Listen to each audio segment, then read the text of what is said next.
Hello, Nicholas. Good morning. Hello, Stephanie. Hello, Alfredo. Hello, Paulina. How are you today? Hello, Brian. How are you doing? Hello, Paula. Hello, Domenica. Hello, Giovanni.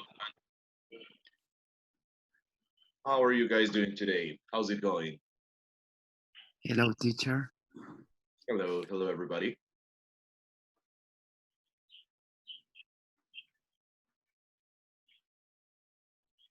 So, how was your week? How have you been?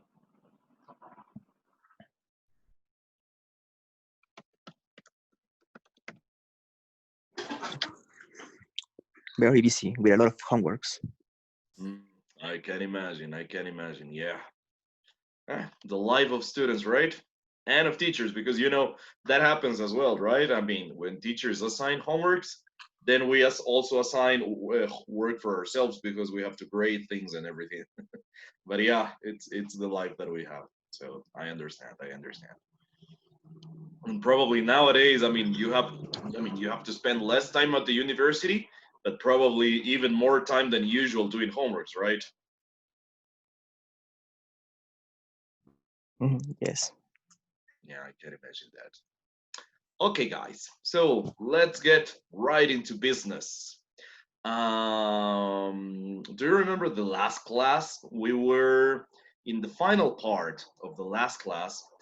We were speaking about how to do things, right? How to do things. And in Spanish, we use a keyword that is para. In Spanish, we use a keyword that is para. For example, para que un negocio tenga éxito, debe estar bien manejado. Para conseguir clientes es necesario invertir en publicidad, cosas por el estilo, ¿no es cierto? Things like that, things like that.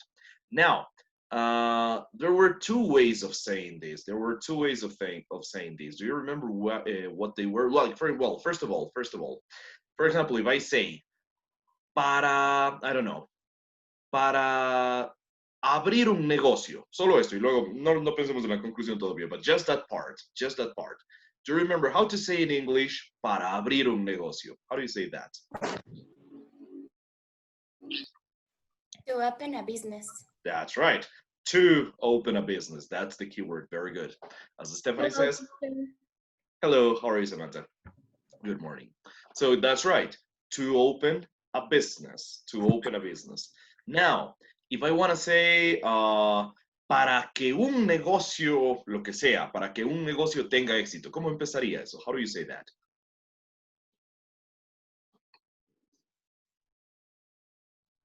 For a business.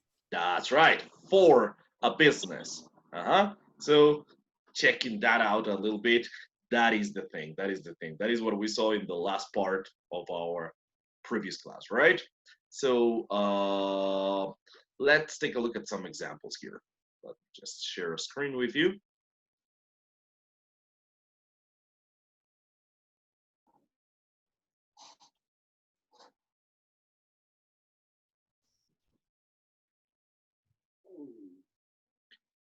Sorry, Zoom seems to be a little bit slow today, but I think it's almost ready. Okay, there we go. So can you see the word screen right now? Yes. All right, thank you. Now, here's the thing. Let's say, for example, you want to say, para, I don't know, para abrir un negocio. Y la segunda parte puede ser cualquier cosa, ¿no es cierto? But anyway, para abrir un negocio debes, I don't know, debes estudiar el mercado. All right, para abrir. Now, what kind of word is abrir? Is it a verb, a noun, or an adjective? A verb.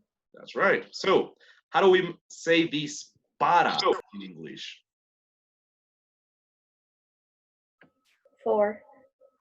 En realidad, exacto, aquí la cuestión es esa, ¿no? Tengo la doble opción, tengo to o tengo for, ¿no es cierto? Pero, como esto es un verbo, Since this one is a verb, I'm going to have to use to.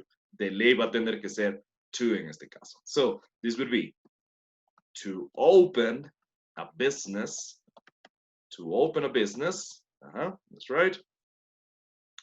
Y luego debes estudiar el mercado. I don't know. How would you say this one in English? You must study the market. Correct. You must study the market. Very good. Awesome. Very good. Very good, guys. So, but keep this in mind. If you're using verbs, if you're using a verb, I mean, today, let's use, I don't know, let's use green for verbs and blue for nouns, okay? So, if you're going to be using verbs, like abrir, open in English, then dispara, this no dispara, sino this, this word para is going to be to, okay? This one is going to be to. If you use verbs, to. Now, let's write another example.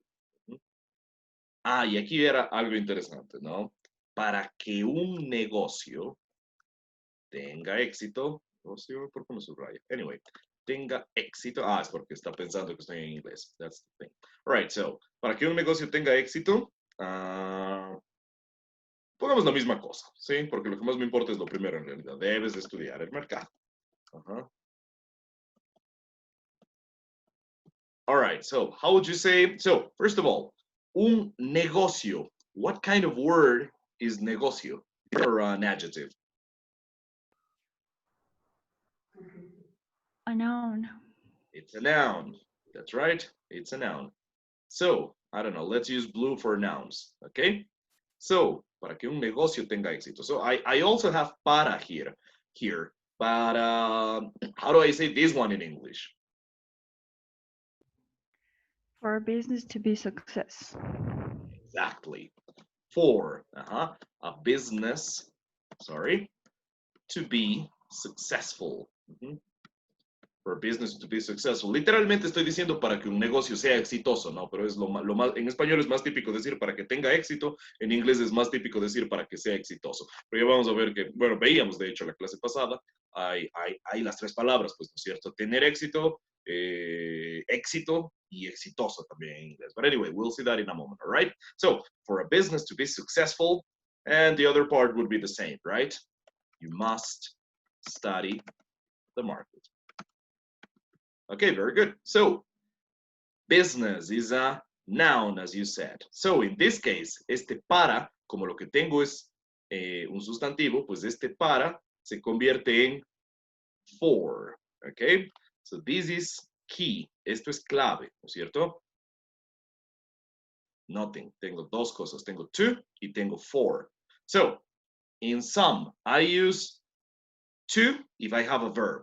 I use for if I have a noun. But in Spanish, they are both para. In Spanish, they are both para, right? Now, in the last part of the previous class, when we were studying all of this, I also asked you, so there is a difference in Spanish, not in English. There's a difference in Spanish when we have a verb and a noun. What is that difference in Spanish? Because I am using para and para. But anyway, if you look at the sentence, there is a difference between Spanish and English when you have a verb and a noun. What is that difference?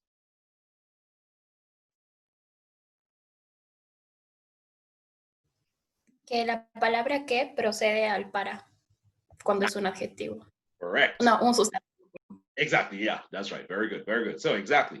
In Spanish, if you have a noun, it is preceded, as Stephanie says, by the word que. Correcto, ¿sí? Si en español tengo un sustantivo, pues no solamente tengo el para, sino entre el para y el sustantivo tengo la palabra que.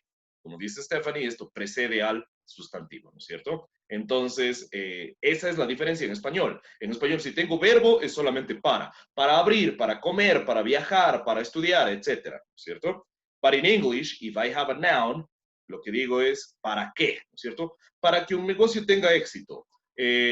Para que mi hermano salga de la cárcel, cualquier cosa, ¿no es cierto? Para que un país progrese, etcétera, ¿no es cierto? Si tengo un sustantivo, en español siempre utilizo el que. Y esa es la cuestión. En esencia, esa es la cuestión. Right? Do you get it?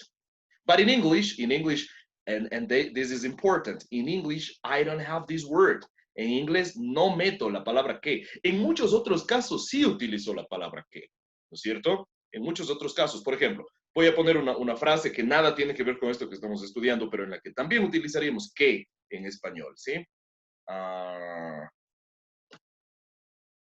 Por ejemplo, ella es la chica que ganó el concurso, ¿sí? Entonces, aquí podremos, perdón, que no es con tilde, ¿sí? Es solo así. Ella es la chica que ganó el concurso. Entonces, en inglés esto sería, ¿no es cierto? She's the girl that, podría ser that o who en este caso, ¿no es cierto? That won the contest.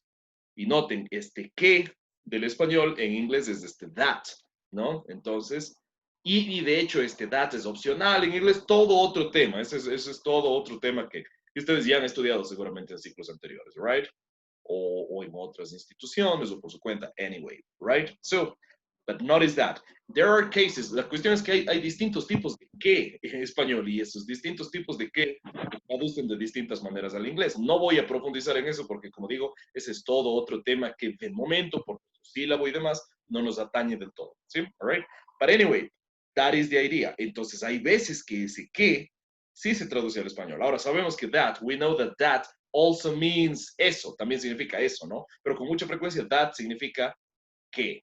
Ahora, hay otros casos, por ejemplo, tengo que viajar. Ese que se traduce como I have to travel, ¿no es cierto? Que, en ese caso, al inglés se traduce como to. Tengo otros casos, por ejemplo, te voy a decir lo que pasó. I'll tell you what happened. Right? En este caso, bueno, cuando en español tengo lo que, en inglés utilizo what.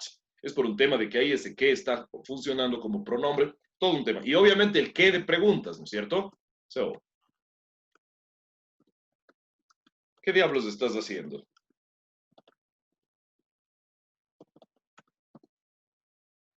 What the hell are you doing? All right, entonces que, este es el más básico y el que estudiaron ustedes desde el comienzo de su estudio de inglés, ¿no es cierto? El que es, que es what. Entonces hay distintos, o por ejemplo, si tengo un comparativo, ¿no es cierto? Tú eres más alto que yo. You're taller than me. El que en español, cuando es un comparativo, en inglés se vuelve than. En las frases comparativas, desde que era than. Entonces, como ven ustedes, hay un montón de ques, ¿sí? Del español al inglés, ¿no? Así como había esa película que se llamaba Los quién, esto sería los qué, porque en inglés tienen un montón de traducciones, de formas de decirse esos qué, ¿no es cierto? Ambas cosas, o sea, parecería que el inglés es más complicado de ese lado, pero desde la perspectiva de ellos, el español viene a ser medio más complicado también, porque la palabra que tiene tantos significados, ¿no? O sea, ambas cosas son medio difíciles. Both things are a little bit difficult. If in one case you have many words, it's kind of hard to memorize all the words and know when to use them. But if one word has many meanings, it is also kind of hard to remember when to use them and everything, right? So both things can be a challenge from either perspective, right? So that is the thing. So just keep that in mind. This was just a little parenthesis, right? There are many ways of saying que in English, but what we are studying right now is this. And in this case, en este caso en particular, right? In this case in particular, this word que, this in particular, doesn't get translated. No se traduce como palabra individual, si se quiere, ¿no es cierto? Solo que notan que, siempre que en resumen, es un tip, ¿no? Siempre que en español decimos ¿para qué? ¿Sí? No para qué como de pregunta, ¿para qué voy a hacer eso? Sino para que, y luego un sustantivo, ¿no es cierto? Para que tú puedas, para que ellos viajen, etcétera, ¿no es cierto? Para que la casa no se destruya, cualquier cosa, ¿sí? Que, con sustantivo. ¿Para qué? En inglés no voy a traducir ese que individualmente, sino ambos El para y el que se convierten en for. Okay? So please keep that in mind, okay? Do you understand so far? Questions so far? No, teacher. It's okay? Okay, very good, very good. So now let's get into a little bit of practice, okay? Let's get our hands dirty. In English, we have that expression, right? Let's get our hands dirty. Hora de ensuciarse las manos. That means let's get to work, right? Let's get to work. You know, most works were physical at a point in humanity. So if you were gonna work, probably your hands were gonna get dirty, which is not a bad thing in that context. Okay, so let's start practicing a little bit. Okay. Well, let me just write one other example. Okay, let me just write one more example. So, for example, let's suppose I say, para que un restaurante, ¿no es cierto? Para que un restaurante funcione, debe, cualquier cosa, debe tener buen servicio. All right? Para que un restaurante funcione, debe tener buen servicio. Let's try to translate this one. You do it, okay? You do it. How do you say this one in English? In order for a restaurant works, Yes. it must Yes, Brian, please continue. Sorry. it must be it must have a good service. Perfect. Very good, Brian. Thank you. Sorry for interrupting you. Very good, very good. So, entonces, y Brian también nos puso una cosita más que es bien importante, sí, que se me estaba pasando, que vimos la clase pasada, ¿no? So, for a restaurant to work, very good. Don't forget this. Work, you know very well that works means trabajar, but don't forget that it also means funcionar. Si ustedes quieren decir en inglés funciona, tienen que usar la palabra work. For example, you say, mi computadora no funciona. My computer doesn't work. Remember that, okay? O está en una relación que ya no va muy bien. This is not working. This is not working. Entonces, funcionar en inglés es work también. So, restaurant to work, it must. Very good, porque aquí ya no puse debes, que serías tú, ¿no es cierto? ¿No es cierto? Debes sería you must, porque eres tú, obviamente. No puede ser él debes, sino tú debes, no puede ser nadie más. En español, mucho viene en la conjugación verbal. In Spanish, a lot of information is implied within the conjugation of the verb. But in English, not so much, right? Must, la palabra must no cambia nunca. So, ¿cómo sé si es tú debes, él debe? Pues solamente con los pronombres, ¿no es cierto? So, for a restaurant of work, debe. Obviamente, ¿quién? El restaurante, ¿no es cierto? Entonces, como bien nos dijo Brian, ¿qué pronombre reemplaza al restaurante? It. It must. Entonces, este debe, como es el restaurante, sería it must have a good service, like Brian very well said. Yes. A good service o simplemente good service. Cualquiera de los dos funcionaría, ¿no? Entonces, noten una cosa. Esto es una forma muy típica de continuar, ¿no es cierto? Pero también podríamos haberle hecho un pequeño cambio. Para que un restaurante funcione, ¿sí? Voy a escribir casi lo mismo. En vez de debe, tiene que tener. Suena un poquito redundante en ese caso, pero el tiene que es muy típico también para muchas cosas, ¿no? No necesariamente tiene que tener, sino podría ser otro verbo. Tiene que hacer, tiene que ser, tiene que lo que sea, ¿no es cierto? Tiene que tener. Entonces, hagamos ese cambio. For a restaurant to work, ¿cómo dirían? Ya no debe, que sería it must, sino tiene que.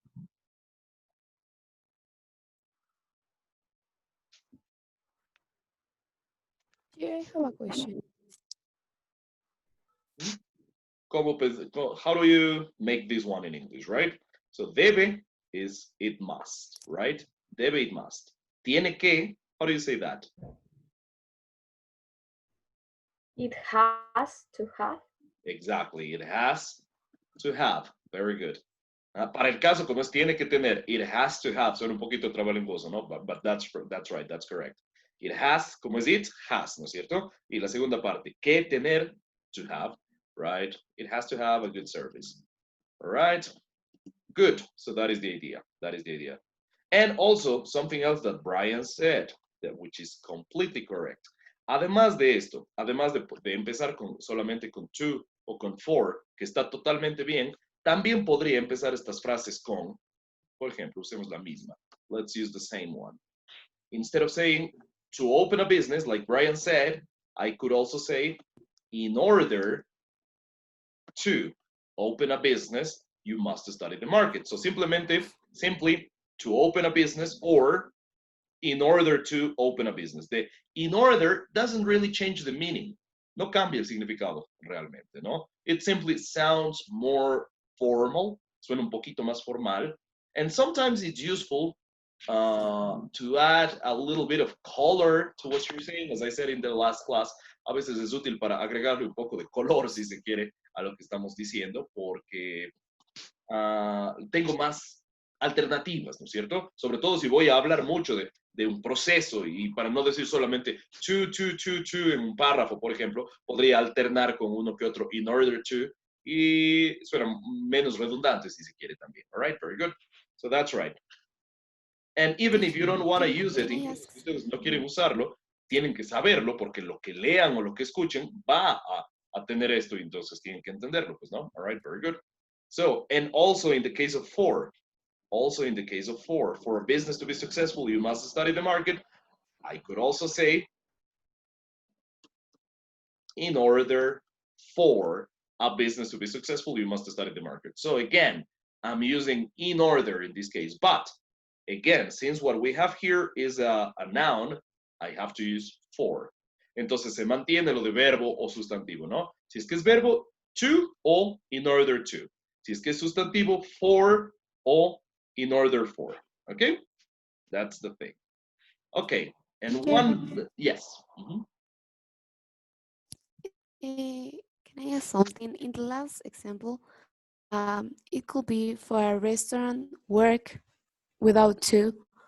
That's a good question. For a restaurant, no, in this case, it needs to have, good question, very good question.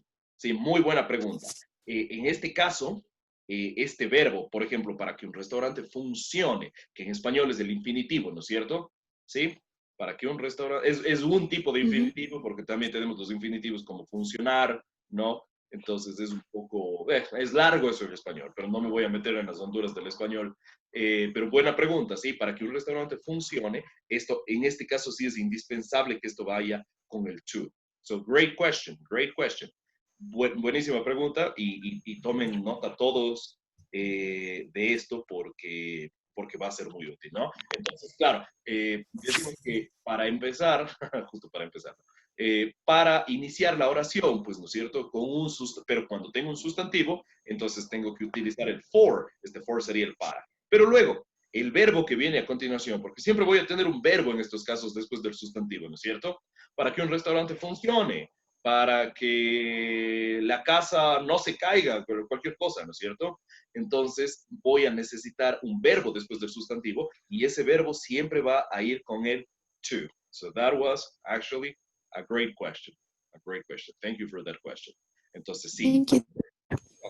For a restaurant to work, for example, let's do another one. If I say, para que, I don't know, para que tu cuarto esté ordenado, etcétera. Para que tu cuarto esté ordenado, debes clasificar tus cosas, se me ocurre, ¿no? Cualquier ejemplo. So, let's take a look at this. We could say, for your room to be tidy. Tidy es una buena palabra para esto, ¿no? For your room, y noten, para que tu cuarto, como es tu cuarto, es un sustantivo, pues, ¿no es cierto? Y antes del sustantivo, dicho sea de paso, podrían venir artículos, posesivos, adjetivos, pueden venir muchas cosas, pero si tienen sustantivo, sin importar lo que venga antes del sustantivo, aquí necesito un for. Entonces, para que tu cuarto, for your room, esté. Entonces, ser o estar, igual necesito el to. For your room to be, ¿ok? Tidy, debes clasificar tus cosas. You must classify your stuff or things, right? Okay? Good. Or in order for your room también podría usar, ¿no es cierto? Pongamos otro ejemplo. Para que John haga lo que debe hacer,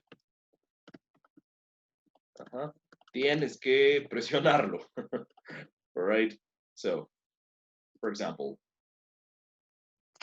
veamos de parte por parte. John, sustantivo, ¿no es cierto? Entonces, for. O si quiero también, in order for, ¿no es cierto? John, porque John es un sustantivo también. Pero remember, nouns, people, animals, and things, personas, animales y cosas, ¿no es cierto? In order for John, para que John haga, how do you say hacer in English? Make.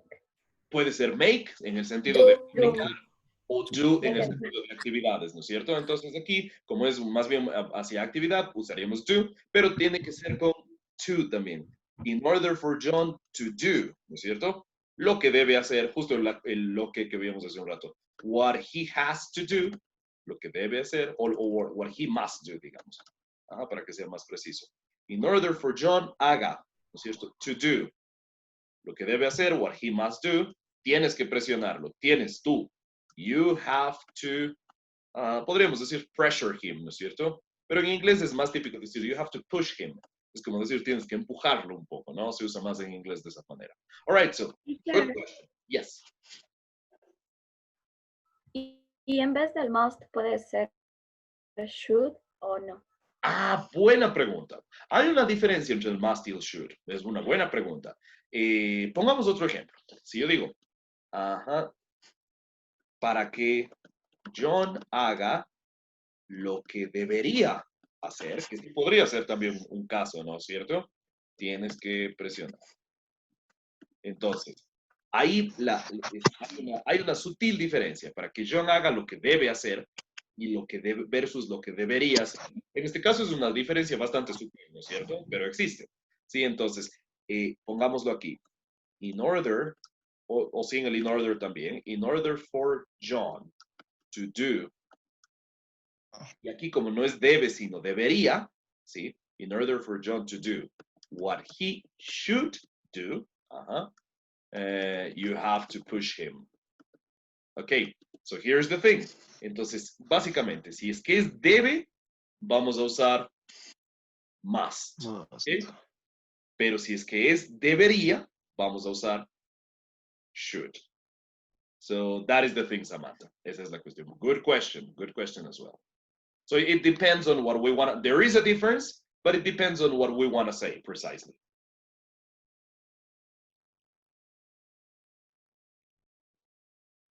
Okay, good. Thank you, teacher. You're welcome. So now, let's do this. Let's go to our WhatsApp group. Let's go to our WhatsApp group, and I want you to give me examples of this. Okay, let's write a few examples of this using nouns, using verbs, using for, using to, using in order for, in order to, everything that we have learned. And let me tell you, it is very likely that you'll make mistakes. Es muy probable que cometan errores. Y yo les voy a dar una corrección de estos errores, pero por favor no se sientan mal por eso. Es lógico que cometan errores.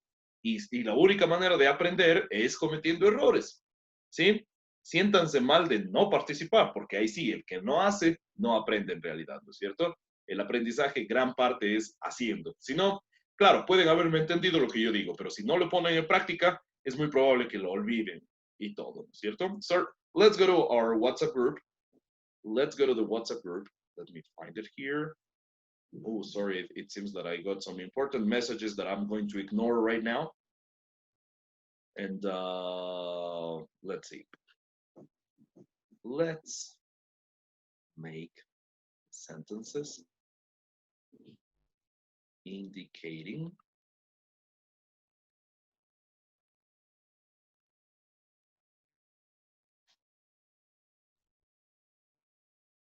what is needed for something to happen.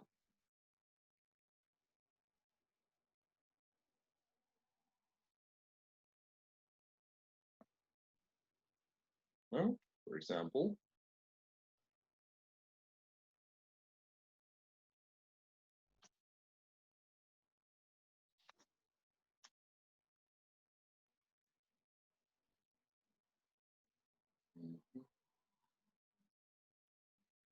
For your store to be successful.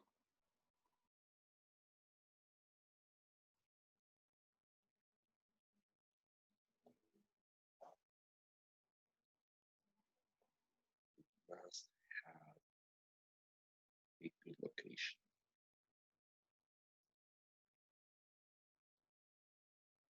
Okay, so on the WhatsApp group, I gave you a command, una consigna, no? And an example. So now you write your own examples, okay? Please.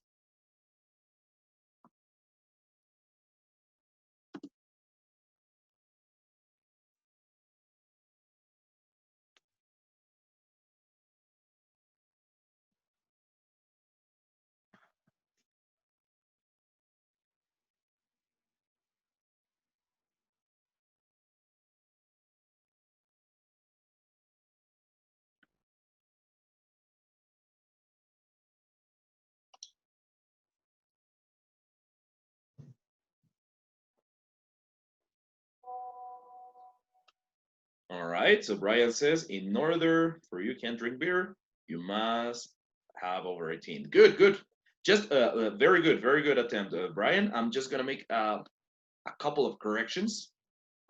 Let me see. I'm gonna share the WhatsApp group with you. Okay.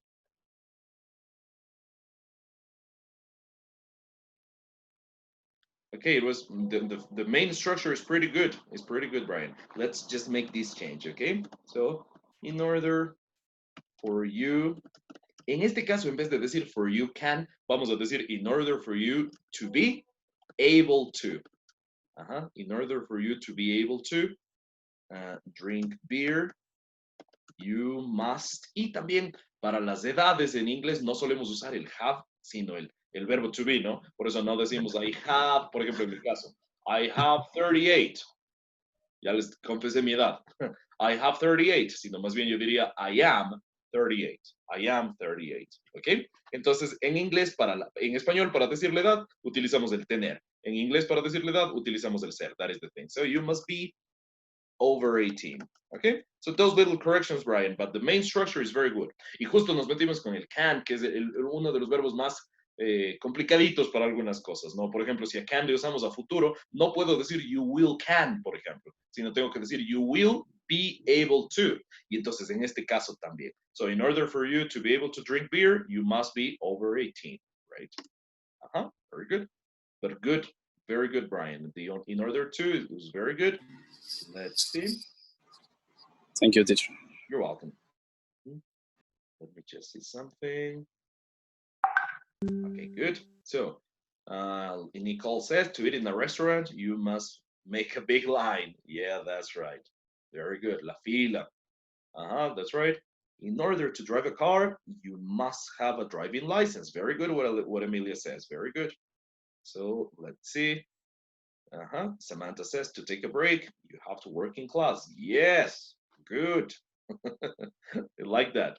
And just hasta el momento esto está muy bien, solo no, de repente, porque hasta el momento no he visto esa falla, pero por si acaso no se olvidarán de empezar con mayúscula la primera palabra que utilicen para las oraciones, ¿no? No olvidarán eso y también de poner un punto al final de cada oración. Very good. So, now let's see, Stephanie. Nowadays, in order for a new clothing company to be profitable, it must offer design for all types of bodies. Yeah, very good, very good. Solo la única correccioncita sería, Stephanie, que se nos fueron el should y el must también, ¿no es cierto? Y debería ser más bien el uno o el otro, ¿no es cierto? No should y must, sino uno de los dos, ¿no es cierto? Porque si no me queda como debería, debe, ¿no? Pero por lo demás está muy bien. Quitemos los must, por ejemplo. It should offer, y después de los verbos modales, solamente el verbo en su forma base, ¿no? Por lo demás está perfecto. Very good. Sí. Huh?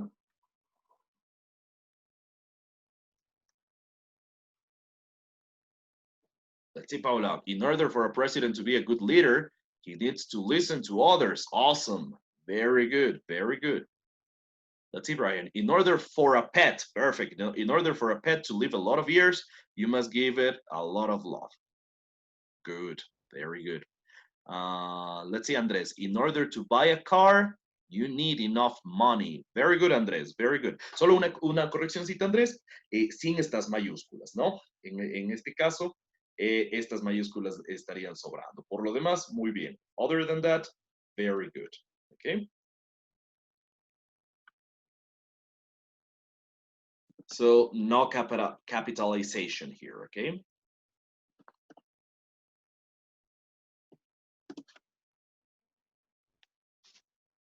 Okay, let me go back a little bit. Let's see, Diego. In order to be happy, you have to be. Okay, good, very good, very good. So just one little correction, Diego. Let's not use this verb in past, but in the base form. ¿Sí? Siempre después de you have to, el verbo va a ir en su forma base, ¿no? You have to become a billionaire. Y noten, en inglés tenemos la tendencia a meter este a, más seguido de lo que es en español, ¿no? Por ejemplo, en español yo digo, yo soy profesor, no necesito decir, yo soy un profesor, ¿no es cierto? En inglés, en cambio, sí, I am a teacher, no puedo decir solo I am teacher. Entonces, por ejemplo, ¿cómo nos vamos al paseo? Yo tengo carro. No necesito decir yo tengo un carro, sino yo tengo carro, basta. En inglés, en cambio, no se dice I have car, se dice I have a car. Entonces hay una tendencia mayor en el inglés a meter esos a, de lo que usamos el en español. ¿Notan? All right, very good. You're welcome, Stephanie. Let's see. It was very good, Stephanie, by the way. So, Jocelyn says, in order to have a restaurant, you must know how to cook. Yeah, very good. Wilson, in order to travel, you must have money first. Very good, Wilson, very good. Solo una correccióncita pequeña, Wilson. No dejemos espacio entre la palabra y la coma, ¿sí? La coma va, o sea, entre la coma y la siguiente palabra, sí, obviamente hay que dejar espacio. Pero entre la coma y la palabra que viene antes, no dejemos ese espacio. Por lo demás, perfecto. Very good. Let's see. Dana, to run in the morning, you must wake up early. Very good, very good. ¿Nunca les pasó que llegaron de una farra a las 5 o 6 de la mañana a la casa y llegando a la casa vieron a alguien trotando a esa misma hora, poniéndose saludable mientras ustedes se destruían? Has that ever happened to you? Yeah. Very good, but very good, Wilson. So, very good, Dana. Yes, let's see. En realidad, Wilson, el you sin mayúscula estaba bien en este caso, ¿no? El you sin mayúscula está bien en este caso, ¿sí? Okay, in order to travel, you must have money first. El único pronombre, the only pronoun that is always capitalized is I. El único pronombre que siempre va con mayúscula es el yo, el I. Los demás pronombres van a ir con mayúscula solamente si están empezando la frase, ¿no es cierto? En otras palabras, si son el comienzo o si vienen después de un punto seguido, porque un punto seguido determina el final de esa frase y que empieza otra frase también, ¿no? Entonces, en resumen, si es que es el comienzo de todo o si es que es después de un punto seguido, solo ahí cualquier palabra va a ir con mayúscula, ¿no? En este caso, como era coma, pues sin mayúscula, ¿no? Right? Good. But very good, Wilson, anyway. So, let's see, Samantha. For a school to start, you must have capital. Yes. Very good. Very good. Let's see, Tanya. For you to wake up to English class, you must sleep early. Yeah. Very good. Very good. Cute. Yes, pay attention to Tanya's advice here. Very good. Very good. So, Giovanni, in order for you to get good grades in school, you have to study hard. Perfect. That's right. Very good, Giovanni. Okay, let's continue. Let's see, Jorge. In order to ride a bike, you must have a lot of balance. Perfect. Very good. Very good. Let's see, Maria Samantha. In order to win a race, you should have to work very hard. Yes, good, good. Tal vez no está mal, Samantha. Tal vez sonaría un poquito mejor si o bien decimos you should work very hard o you have to work very hard. ¿Sí? Me queda mejor con una de dos. No está del todo mal, ¿no? Sí, pero quedaría mejor aún si eligiéramos el uno o el otro. Por lo demás, perfecto. Other than that, that's very good.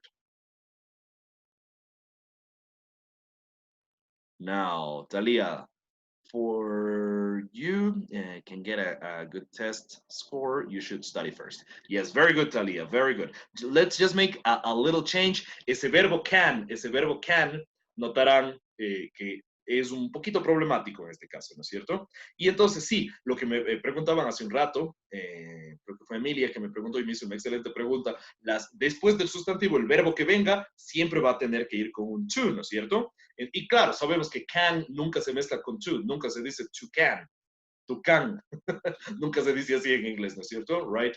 To can nunca se usa, pero sí se usa to be able to. Entonces, en este caso, Talía, y como el ejemplo que puso Brian hace un rato también, pues tendríamos que hacerlo de esta manera, ¿no?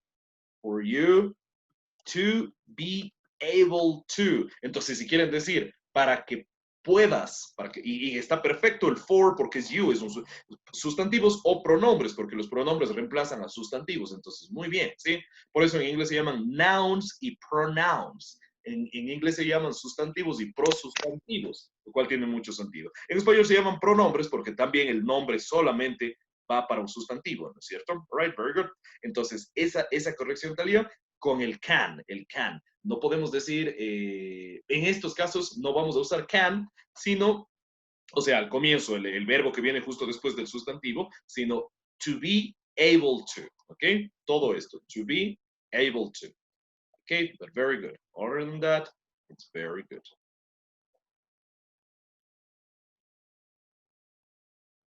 Let's see.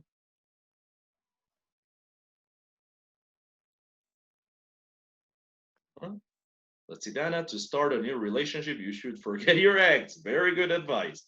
Very good advice. And excellent, Dana. Just a little correction. Again, don't forget that we mustn't leave a space between the word and the comma. Very good. Entonces, muy bien, Dana. Solo no olvidemos que no debe ir un espacio entre la palabra y la coma. Uh-huh. Let's see. Okay, Pablo, the temperature of my body is perfect for your arrival. Very good, very good, very good. Uh-huh. Let's see, Nicolas, in order to live, you must wear a mask. Yes, that's right. In order to leave home, nowadays, that is the truth. That is the case. Antes eso era real, solo si íbamos a cometer delitos, pero ahora todo el mundo. Let's see, Nicole. In order for your home to be elegant, it must have a ceramic floor. Very good, good, very good.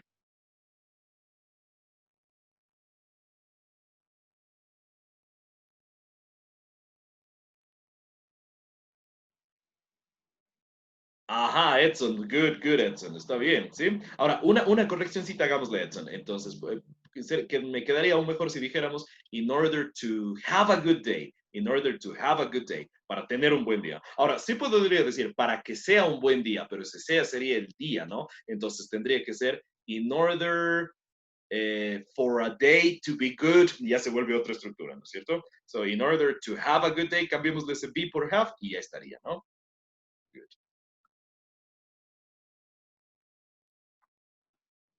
So, in order to have a good day. Okay. O también, como decía, ¿no? In order for it to be a good day, you must drink dark coffee. Good. Y tina mayúscula aquí, ¿no? Okay, good. But good, Edson. It's good. Good example.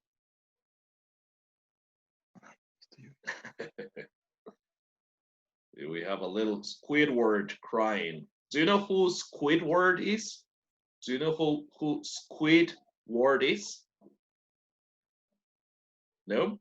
What animal is a squid? Do you know what is a squid?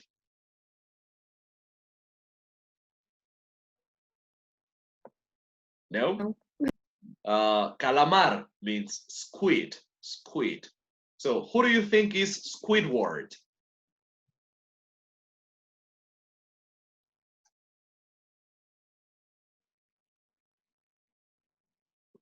If squid means calamar, who do you think Squidward is? No idea? Calamardo. Yeah, that's right. Calamardo. Calamardo. Yeah, that's right. Squidward in English, right? Okay, let's see. So, let me see where I was. So I was in Edson, I guess. Very good. Okay, Domenica. In order to have good grades, you have to study more. Yes, good, Domenica.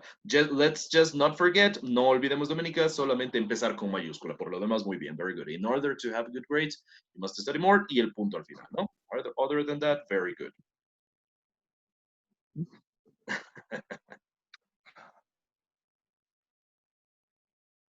Okay, Domenica, in order to get a good body, you should exercise. Okay, good, very good, very good. And again, just a little correction here, Domenica. Let's not forget not to leave a space between the word and the comma, okay? All right. You're welcome, Edson. Okay, Denise, in order to be rich, you must work hard. Yeah, true, true. Unless you have rich parents. But yeah, that's right. Very good, very good. Let's see, Maria Emilia. In order to make spaghetti, you must first boil the water. Very good, awesome. Very good, very good. Good examples there.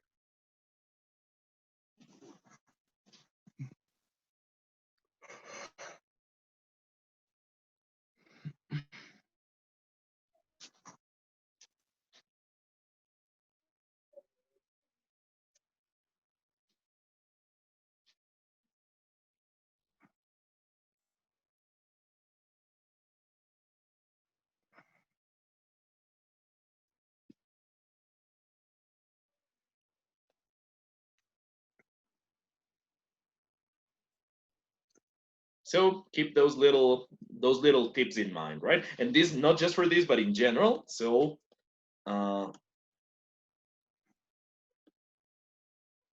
only capitalize the pronouns if they are at the beginning of a sentence or after a period. Después de un punto. Aunque bueno, después de un punto igual sería el comienzo de una oración, ¿no? Y not after a comma. Okay? Except I, excepto el yo. That one is always capitalized. Also this. Don't forget the period, to put a period at the end of sentences. Okay. Remember to capitalize the first word of a sentence and don't leave a space between don't leave a space precisely. Don't leave a space between the word before a comma and the comma. Entonces, no dejen espacio entre la palabra que viene antes de la coma y la coma. All right, very good. Now let me check some more of your examples. So let's see, Emilia, in order to make spaghetti, you must first boil the water. Very good. Ese ya habíamos leído, very good. So let's see, in order, you should have to eat healthy. Very good. Ahora, en este caso, Samantha, una correccioncita. En vez de decir in order for lose weight, como es un verbo, tendría que ser in order to lose weight. Okay? In order to lose weight. So, with that, In order to lose weight, you should have to eat healthy. Ahora, nuevamente, ¿deberías tener que comer saludable? Puede ser, pero me quedaría mejor aún si solamente le pondría deberías comer saludable o tienes que comer saludable, el uno o el otro, pero no los dos a la vez, ¿no? Pongamos aquí single should. Tú tienes que comer saludable, ¿ok? All right, very good. But good, other than that, it's good, Samantha. Let's just remember, perdón, yo escribí mal aquí. Disculpen. Okay, let me copy this. Let me eliminate this.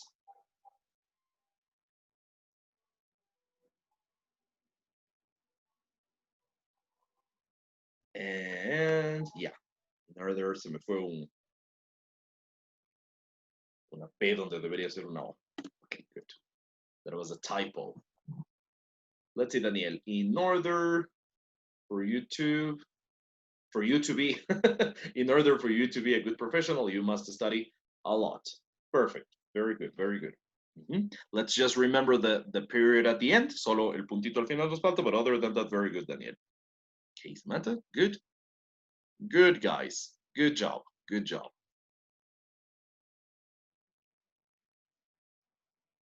Good job, everybody. Now, let's take a 5-minute break, okay? Let's take a 5-minute break. Dense un break de 5 minutos por el momento, okay? And let's be back at 9, all right? Does that sound good?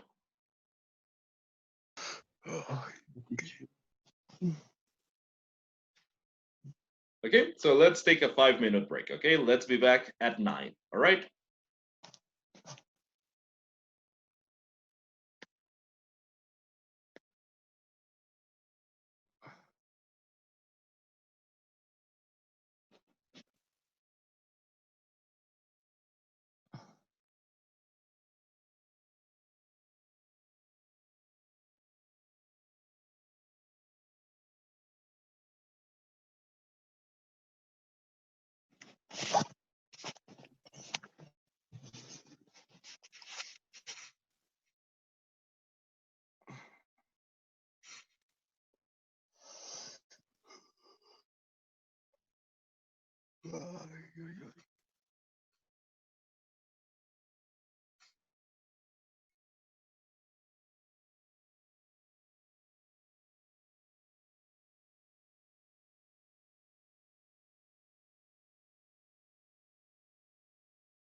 All right, guys.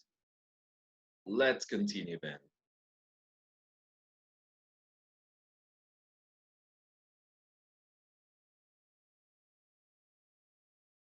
Good grammar and spelling are important, but if you want to write. Okay, guys, let's be back. All right, let's get back to work. All right.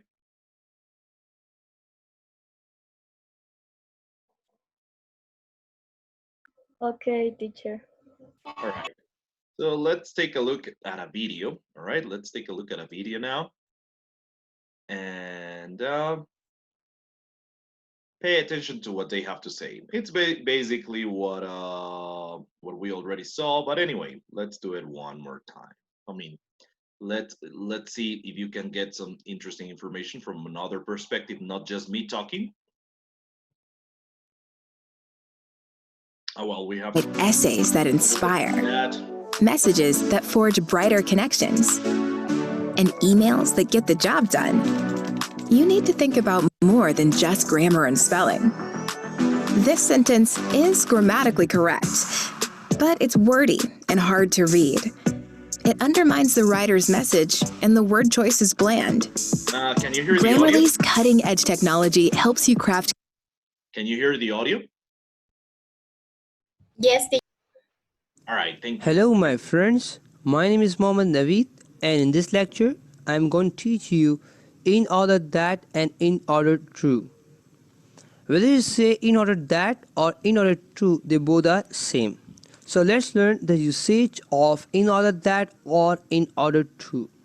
So the usage is to talk about purpose, and this is a formal way to talk about purpose. So for example, when you talk about purpose, so use in order that or in order to. How? See here.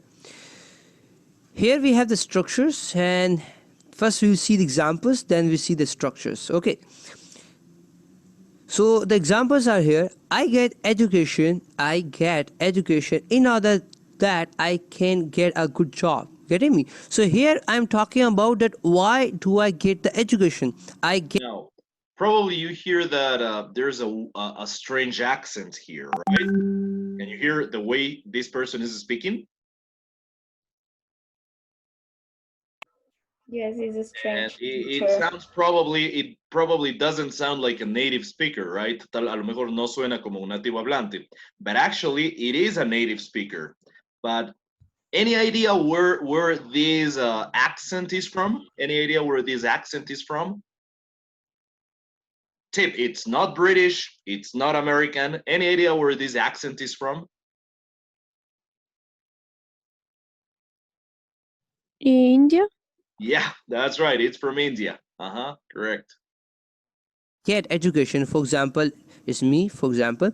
So I get education in order that I get a good job. So in order to get a good job, you know what I'm doing? I'm getting education. So you are talking about purpose, that okay, my purpose is to get job. That's why I'm learning. Getting me? Second example is I get education in order to learn English, you know. There's something interesting here. Hay algo interesante en este video en particular, ¿no? Él está usando esta estructura que nosotros no hemos visto. He's using this structure that we haven't seen, that is in order that. And here's the thing. This is a structure that is not very common in American English, and in British English, sometimes they use it, but it's not very common either. En inglés americano y británico, lo que se usaría típicamente es el in order for. En la India suelen usar más este in order that. ¿Sí? Entonces es interesante. But I want you to practice listening to different accents for a moment. Esa es mi idea principal aquí. Let's skip this a little bit, okay? Voy a saltar un poquito. Getting me? So why I'm saying that in order that or in order to? Because of the structures. First structure is subject, verb, object. In order that, subject, verb plus object. So what is mean by subject? Subject being a doer. For example, it can be anyone. For example, it can be me, it can be you, it can be anyone. For example, it can be I, you, me, he, Ali, Kamran, Naveed. So definitely it's called subject because this is because it's showing that who is doing. Getting me? Then we have a verb. what is the definition of verb? The definition of verb is a word which defines act is called verb. Any verb, any kind of word which define act. For example, dance, eat, sleep. Definitely these words are defining what? These words are defining act. So any word which define act is called verb. Then we have object on which we do verb. Work. For example, you can take example of for example if of a dish. For example, you are cooking biryani, for example, and in biryani, for example, you have An Indian dish called biryani. You're cooking a biryani, for example. all the spices, but you have not put you can say salt. So do you think that you will get the taste of all these spices? No, you won't get. Why? Because the salt is important, is important. So same here, if you have said your all the sentence but not object, so it does not give a proper sense. Getting me? So the object is very important to get a proper sense. Okay, then we have in order that, then subject, verb, object, and same in second structure, subject, verb plus object, in order to verb plus object. Okay, so And of course, yes, we have these formulas. A mí también me see the parece example, the que full fórmulas gramaticales a veces ayudan, pero en este caso la fórmula es más compleja en realidad que las frases en sí, ¿no? Porque no son tan diferentes las frases entre el inglés y el español, entonces preferí no tener yo ese enfoque, pero si a alguien le sirve podría tener una idea de esto, ¿no? Noten que nuevamente en la India están usando más in order that, pero en inglés estándar, digamos, el más aprendido, que sería el estadounidense o el británico, no diríamos in order that, sino in order for, nothing eso, ¿no? example, I subject, get verb, education is object. As I said, you if you don't use object, so will you get the sense if I say that I get what? I get biryani? Do I get biryani? No. So definitely education is, if as I written here education, so it is eradicating our misconception, is getting me. So it is very important. Object is very important. Then we have in order that, and then I, then definitely is verb, and then good job is object. Same here, subject, get, verb, education object, in order to, then learn is verb, and English is object. Okay, so as you can see, it can be a little bit challenging to understand other accents. But this was, since I found this video, it was just like a little introduction that English is spoken in many different places. So of course, American English, I mean standard American English, because you have some interesting accents also in the United States, and standard British English are the most commonly used, but there are other things as well. And the more you learn, the easier it will be to understand all of these different accents. But basically, what he's saying is the same that we studied. The only little difference is that instead of using that, we are going to use for if we have a noun. Okay, if we have a noun, that is the thing. Now, let's continue working. Let's do the same exercise we did before. Let's do the same exercise we did before, but this time let's do it recording, okay? Same thing, in order to, in order for, but this time instead of typing sentences, let's record some sentences, okay? So let me start by one. Let me give you an example, all right?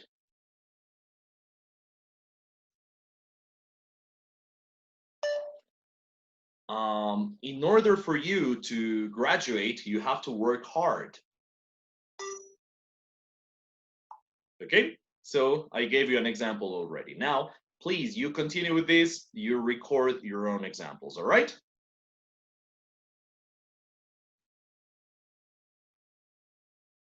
Yes, teacher.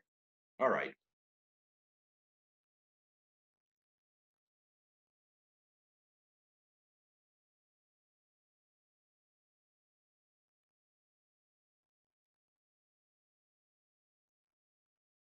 Hay de paso una pequeña acotación con lo que decía antes, just a little thing. In India, I mean, we probably think that in people from India don't speak English, but for them, English has been for a long time a native language. El inglés es en realidad en la India una lengua natal. También casi Casi toda persona de la India es bilingüe. Almost all of them are bilingual. They speak a precise dialect. Tienen un montón, no solo dialectos, tienen un montón de idiomas en la India.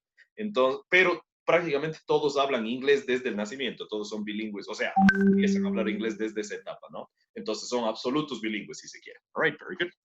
Let's see. Let's hear you, Samantha. In order to have great grades, you have to study very hard. Very good. Very good. In order to be a professional, you have to study hard. Very good. Very good. Awesome. Awesome examples.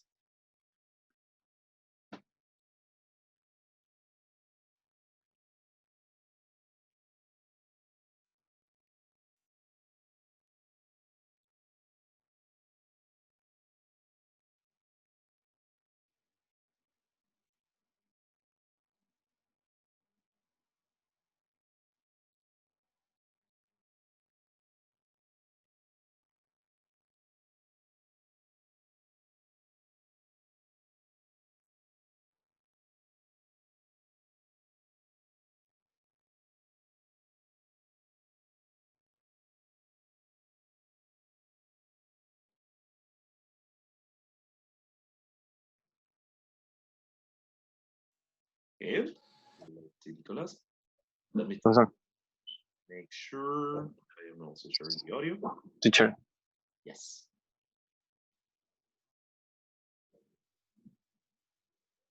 Okay. teacher. In order to start the day, you must have breakfast. Yes. In order to be a good worker, you have to be patient. Very good, Samantha. Solo una correccióncita en este, Samantha. No diríamos in order for be, sino in order to be, porque es un verbo, ¿no? Entonces, in order to be. Let's see, Wilson. In order to have a wife or husband, you must have many girlfriends first. Yeah, to know what you're getting into, right? To make the best choice. Very good, Wilson. Very good. Ajá. Solo una pequeña correccióncita de pronunciación, Wilson. Al must pronunciamos de más hacia A, ¿no? No, no tanto hacia U, sino más hacia A. Must. Other than that, perfect. Very good. In order to have a good day, you must drink dark coffee. Good. Yeah, to have energy. In order for you to become a public servant, you shouldn't study so hard. Yeah, probably. Good, Brian. Good one. And let's make also la misma cosa. A veces la U tiende a sonar más hacia A, ¿no? Tanto en must, bueno, en must suena más hacia A, y en public esa U suena más hacia O, ¿no? Entonces, la U es una palabra con muchas pronunciaciones en inglés, ¿no? Right? So a veces suena hasta como business, for example, right? But yeah, in this case, must, public, those would be the correct pronunciations. But good job, guys. Let's see Denise. In order to play the game, you must know the rules. Awesome. Very good. Excellent example, Denise.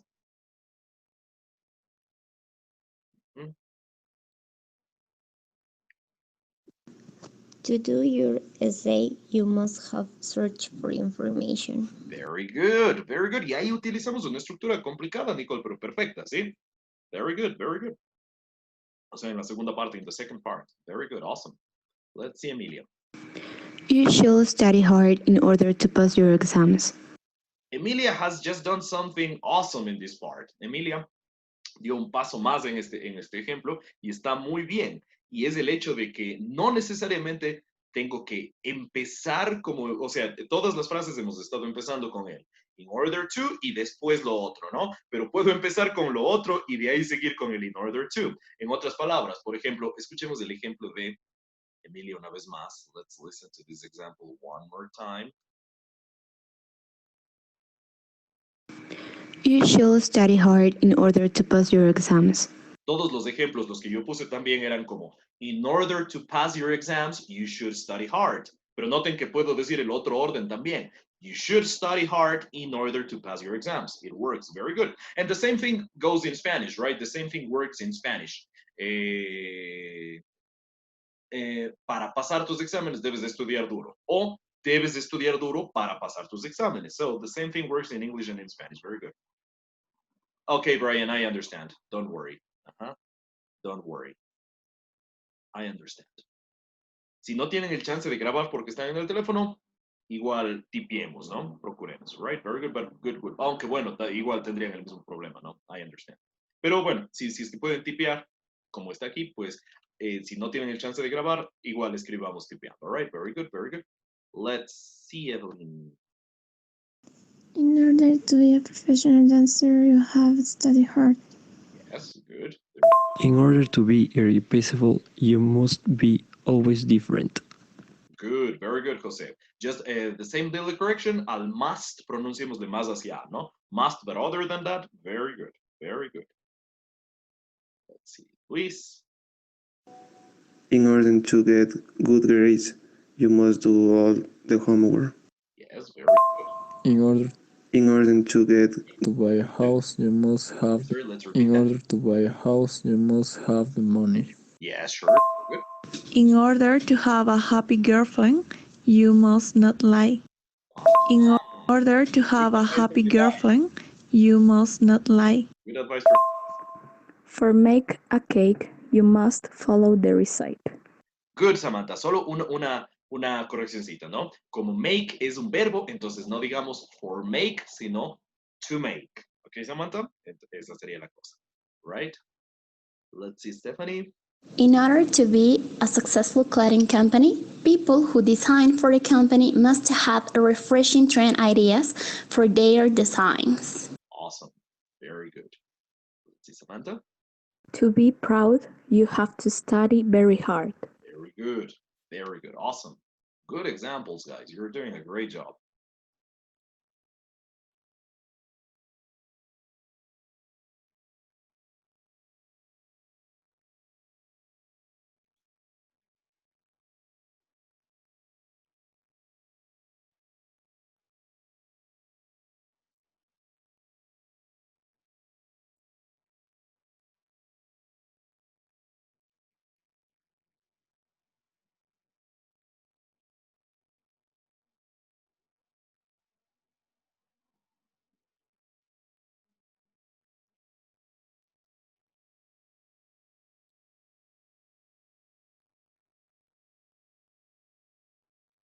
Mm-hmm.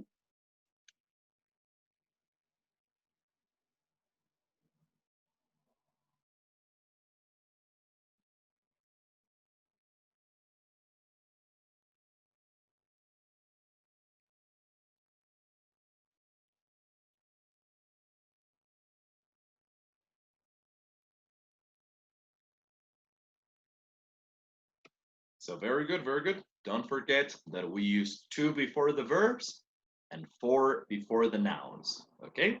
Also, don't forget the pronunciation of deber, must. Suena más hacia A que hacia uno. Mucho must. Okay, very good.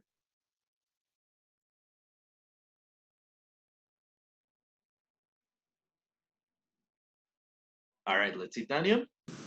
To pass English, you have to study hard. Yes, you have to. Very good, Tanya. Very good, very good.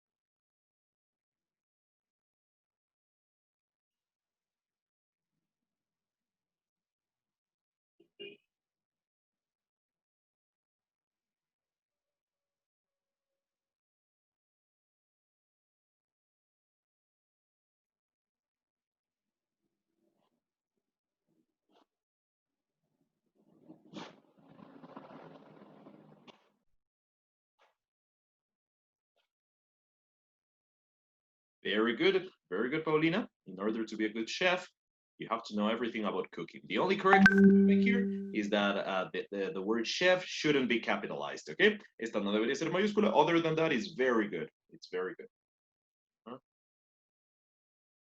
I understand, Diego. Don't worry. Yeah, could you then type your sentences, okay? Let's see, Daniel.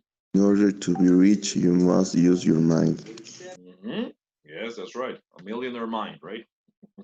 Good, good. Let's see, Talia. I will go to England in order to improve my English. Good. Very good. Mm-hmm. Awesome. Very good, Talia. You're doing a great job, guys.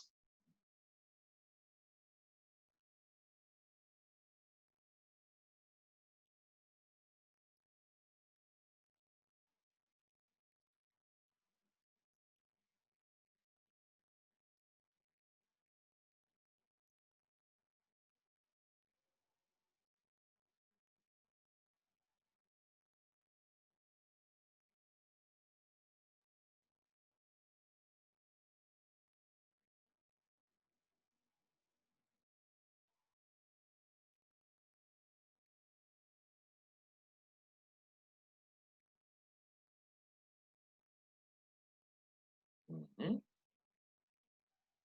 So in order for, or otherwise, just to and for. Oh, let's do something. If you already and recorded your example or examples, it's a good idea for you to also listen to the examples of your classmates because we all learn from each other as well, right? Huh? Yes, very good, Juan Jose. Very good, Juan Jose. In order to be a good person, you must not lie. Awesome, awesome. Now, just a little correction here, Juan Jose. No es orden con N, sino order. Entonces, más que orden, es como, bueno, hay una cuestión aquí. Orden en inglés, hablando de que no esté en desorden algo, que algo esté ordenado, pues se escribe con R en realidad, ¿no es cierto? Y también una orden, de dar una orden, la misma cosa, order, ¿no? ¿Ok?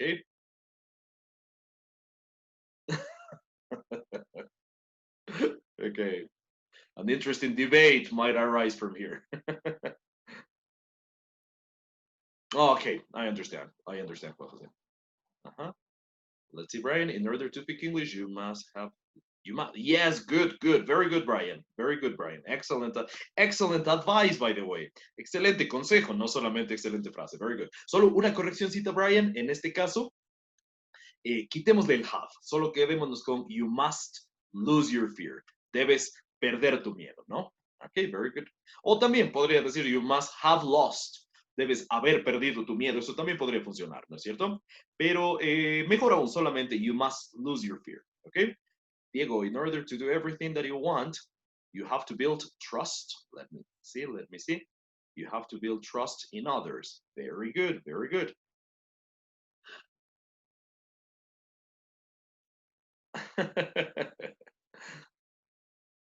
Okay, good, good. Very good, guys. Let's see, Paulina. In order to be a professional psychologist, you must study the human brain 5 years before. Okay, good, good. Muy bien, Paulina. You're welcome, Ryan. So... Okay, guys, awesome, very good. Good job, everybody. Good job, everybody. Let's now... Okay, guys, let's now go into our book for a moment, okay? Oh, sorry, it's from the other course. Let me just go back.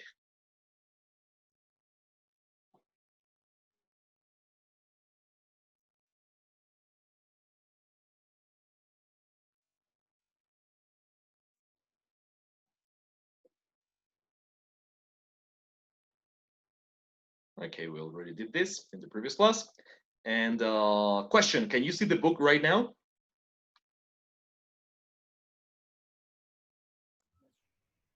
Yes, teacher.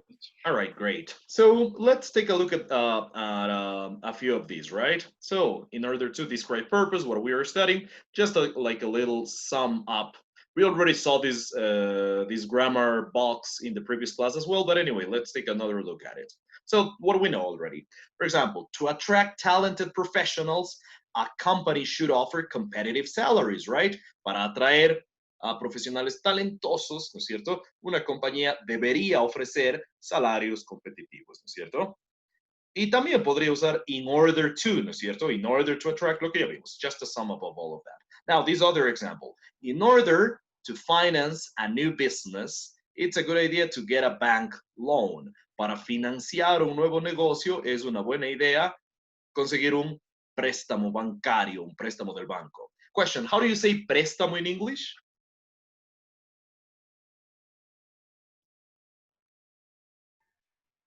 Lend. Lend es del verbo prestar, ¿no es cierto? Y el sustantivo préstamo, ¿cómo sería? Loan. Loan, that's right, this one, right? Loan. Alguna vez les preguntaba, ¿saben cómo se dice chulquero en inglés? Usurero sería la palabra más propia en español, ¿no es cierto? Pero aquí les decimos chulqueros. Do you know how to say that in English? Loan shark. Yeah, that's right. You remember it. Very good. Loan shark, como tiburón de préstamos. Esto es un usurero. O, como les conocemos en nuestro medio, chulquero. That's right. Very good. A loan shark. Okay, very good. Now, notice if we have verbs, we use to. But here, with for, we have nouns. For a small company to be profitable. Como bien nos decía Stephanie la clase pasada, profitable es rentable, ¿no? Profit, ganancia.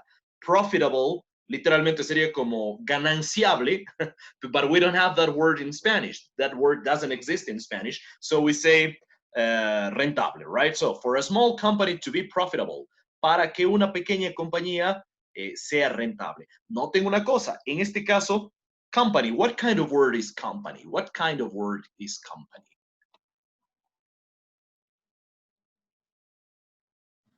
Is a noun. Noun. That's right, very good. So we use for, right? As we know. But notice that in this case, we have a noun and also an adjective. We have a noun and also an adjective. And sometimes this confuses you a little bit. A veces esto les confunde un poco. A los estudiantes en general, no digo a ustedes necesariamente, ¿no? Pero noten por si acaso que no importa que vaya con adjetivo. El punto es que tengo un sustantivo, puede o no ir con adjetivo, y por ende debo usar el for. Okay, so don't forget that. For a small company to be profitable, it should have a good marketing plan. Very good. In order for an app to succeed, noten, aquí estoy con, da la impresión por cómo está redactado el libro que solo en la segunda podría poner el in order, pero no, en cualquiera de las dos puede o no ir in order, ¿sí? Si no es solo para que entiendan más fácil. In order for an app to succeed, it has to be easy to use. Yeah, in general terms, that is true. Okay, very good. So some examples there. Now, let's do this little exercise here. I don't remember. Remind me, please, if we did this exercise in the previous class or not, because I can't forget. I can't remember.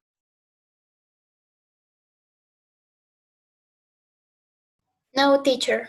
We didn't? Let's do, thank you very much. So let's do it now. Let's do it now. So let's do this. Match each goal with a suggestion. First of all, what is the meaning of goal?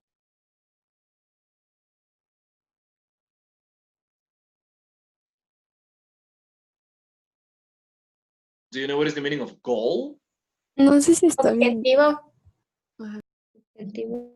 Objetivo, objetivo, meta, correcto, ¿sí? Objetivo, meta. Por eso, el gol en el fútbol, pues, ¿no? Fútbol, balompié, todo el vocabulario del fútbol es en inglés. How do you say esquina in English? Corner. Corner, that's right. So, Corner.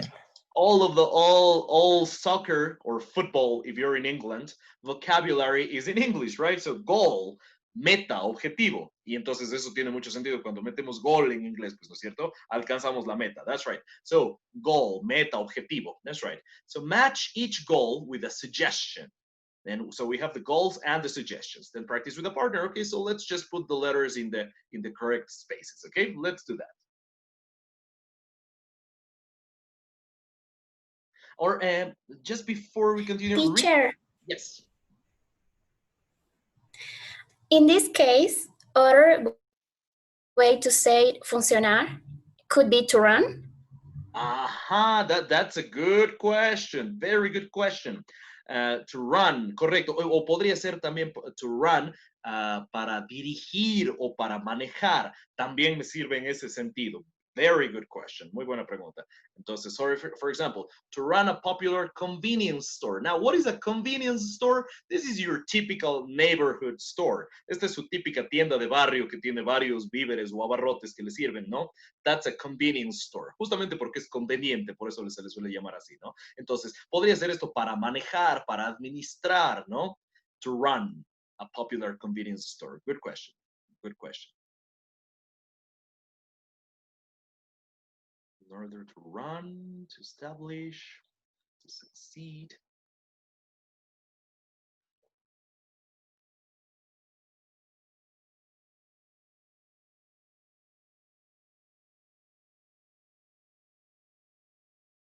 If you have any questions about the vocabulary, and remember, vocabulary, it's not just a specific words, but also in context, the sentence, if it's kind of obscure expressions, any question that you have, any doubt that you have, you can ask me, okay? I like answering questions. If I don't answer questions, I get a little bit bored. So don't be afraid of asking questions, okay?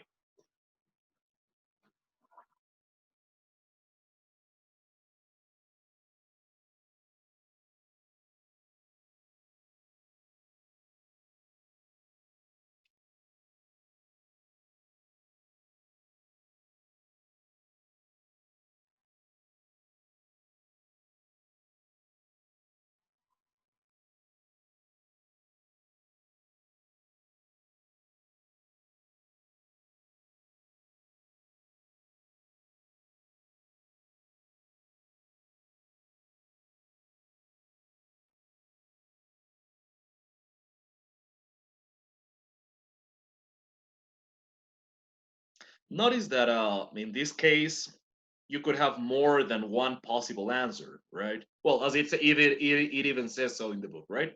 So this is according to your criteria and everything, okay?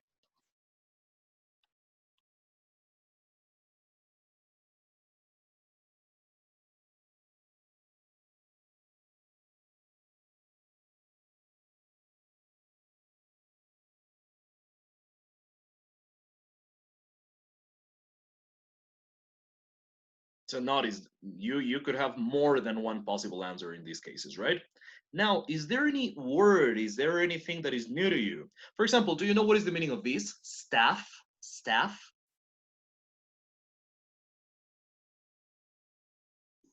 Personal. Correcto, personal, no como personal, no como te voy a contar algo muy personal, sino bien el grupo de trabajo, pues no las personas, the people that work at a business, that's the staff. Very good, very good. Any question about the vocabulary here? Any other question?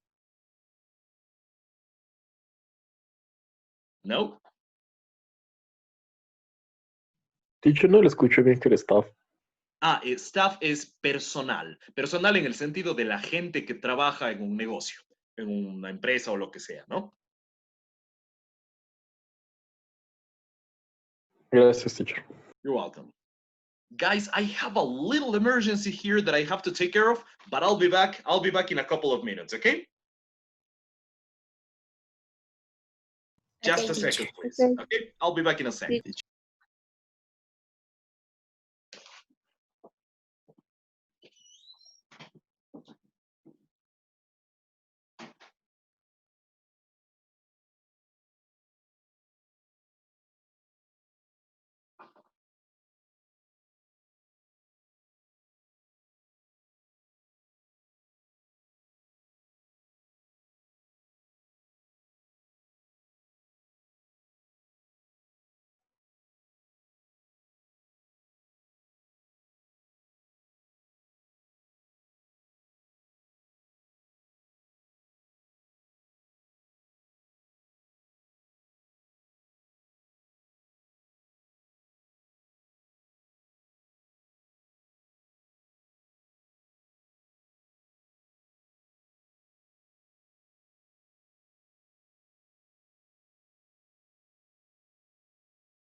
Okay, guys, I'm back. Sorry about that.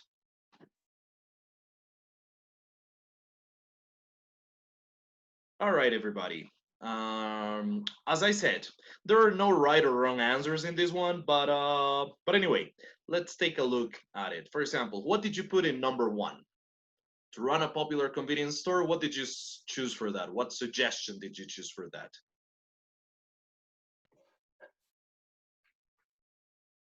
Sí. To run a popular convenience store, you need to choose the right location. Yeah. You need to choose the right location. Very good. You need to choose the right location. That's right. Noten que en español tenemos la palabra ubicación, es la más típica, ¿no? Pero a veces he visto ese error. En inglés no existe ubication, por cierto, sino solamente location, just in case, just in case. All right, very good. Now, number 2, in order to run a profitable clothing boutique. Veíamos esto de boutique la clase pasada, ¿se acuerdan? So, in order to run a profitable clothing boutique, what did you put in this one?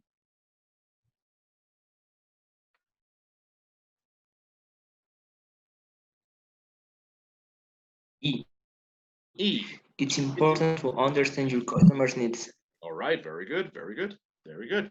Now, number 3, to establish a successful language school. What did you put in this one? D. Sorry, which one? D. It's a good idea to know the competition. Yeah, that's right, very good. Now, number 4, in order for a health club to succeed.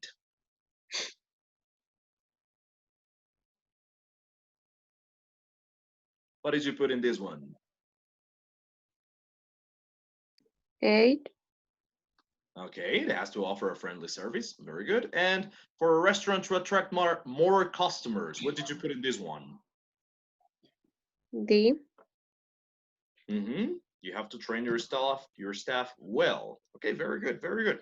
Yes, and notice, as I said before, there are not really right or wrong answers for the most part, right? In these cases, more than one answer could be fitted into the options, into every option. Okay, very good. Now, here's a little important vocabulary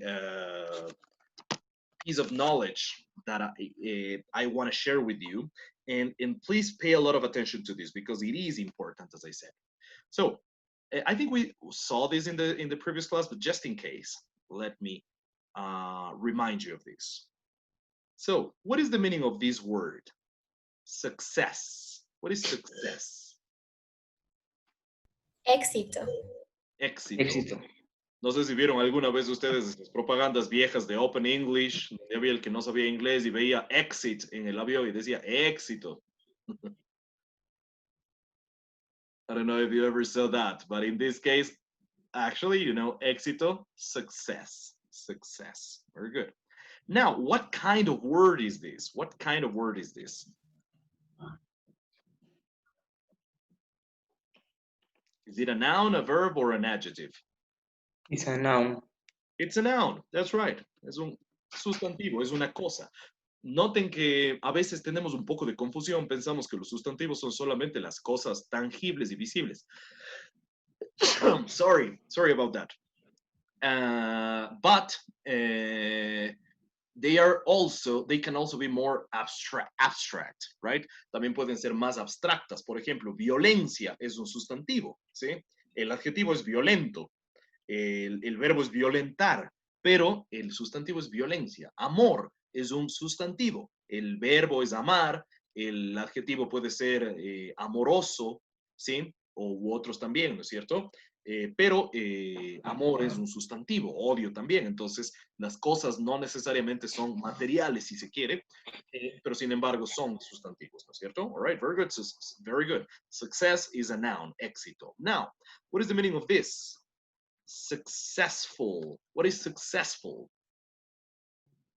Exitoso. Exitoso. Yes, that's right.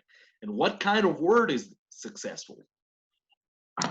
It's an adjective. An adjective. Awesome. Very good. Very good.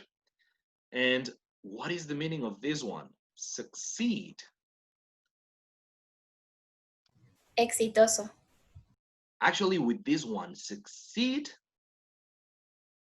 this is more like tener éxito. ¿Sí? Ciertamente no es tan fácil, no tiene una traducción tan precisa. It doesn't have such a precise translation into Spanish, but it means tener éxito. So what kind of word do you think this one is? Is it a noun, an adjective, or a verb? Verb. Yep, it's a verb. It's a verb. So actually, we don't have this verb. Triunfar tal vez podría ser el verbo en español, ¿no? Triunfar. So that is the thing. Tener éxito o triunfar, that in English is succeed. Exitoso. Él es muy exitoso, ella es muy exitosa. Successful. Éxito, el éxito. Tener éxito en la vida. So, for example, esto es una empresa de éxito, cosas por el estilo. Success. So please keep these three words in mind. Write them down if you didn't know them so well. Apúntenles a esta cajita que acabo de hacer con este vocabulario si no les conocían tan bien, because they are very, very important, okay? They are very important. I'm also going to share them with you on the group.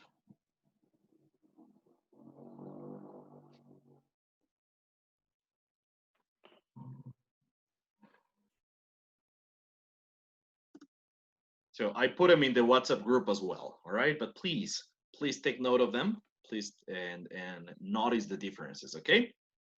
So I could say different things regarding this, right? So for example, I could say for a business to have success,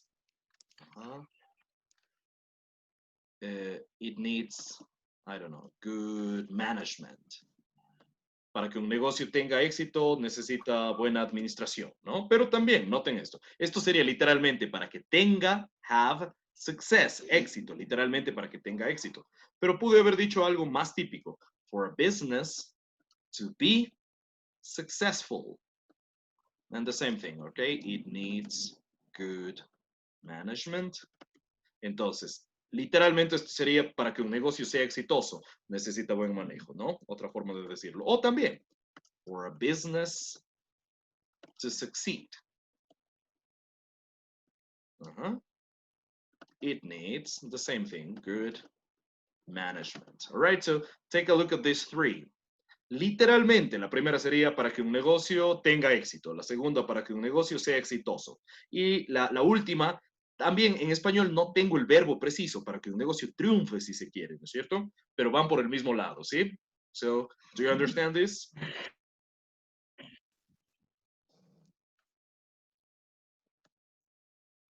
Yes. All right, good, good. So that is the idea. That is the idea.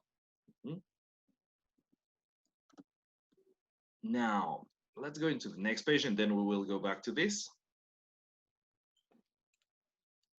Let's do a little bit of listening now. Or no, let's do this vocabulary part, okay?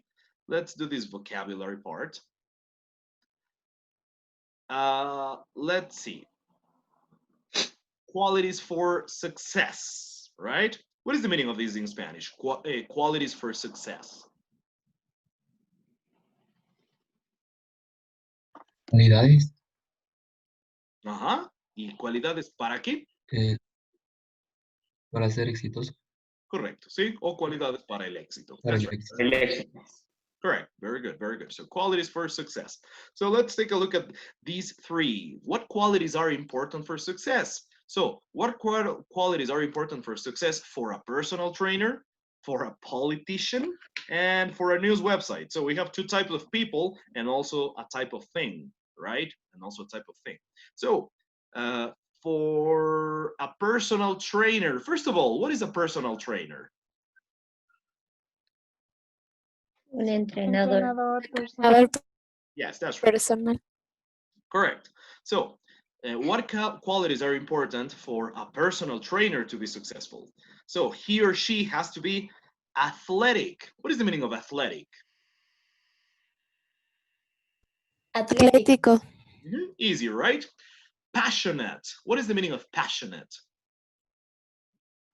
Apasionado. Yes, correct. Very good. Me salto unita. What is the meaning of muscular? Muscular.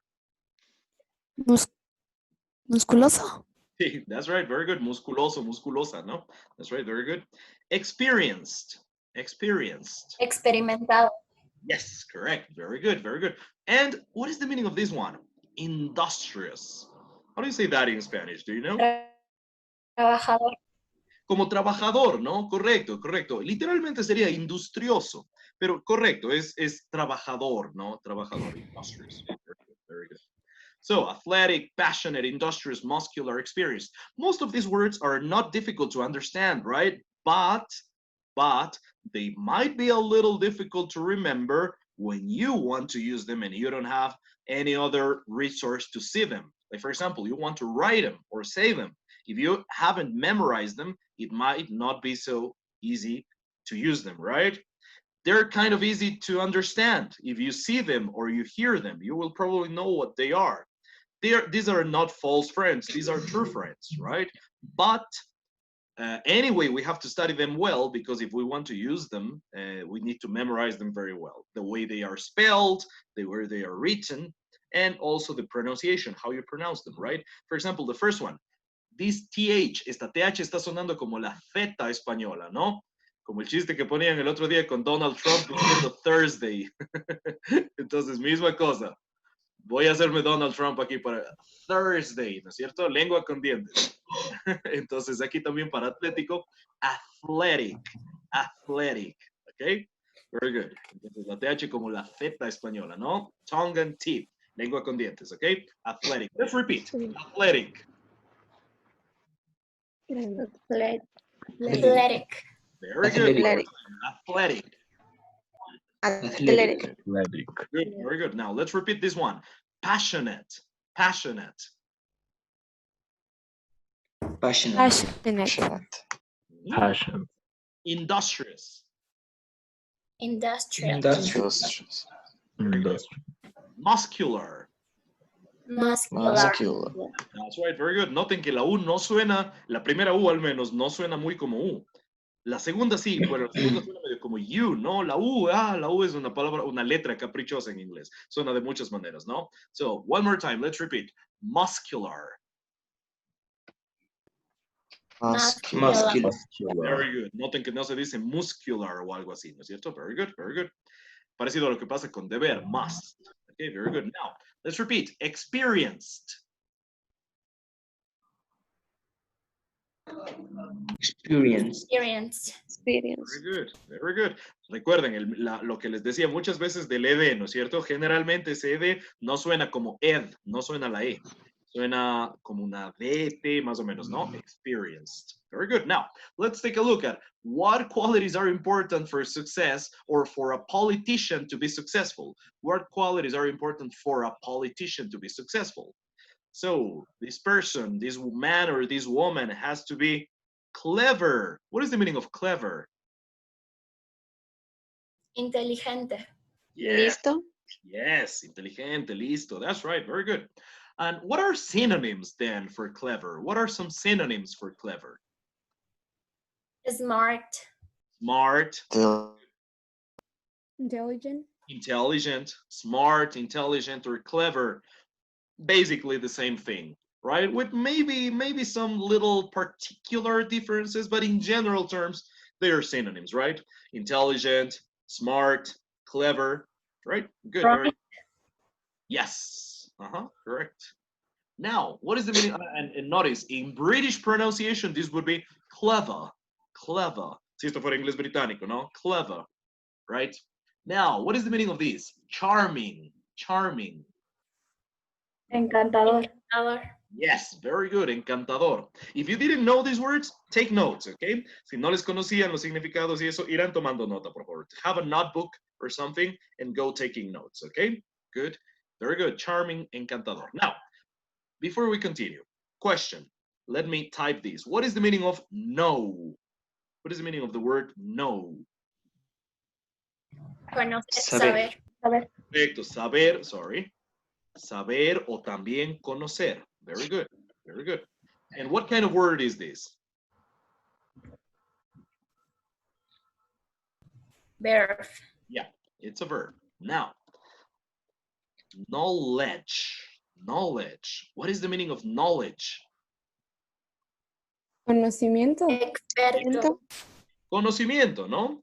And what kind of word is knowledge? What kind of word is knowledge?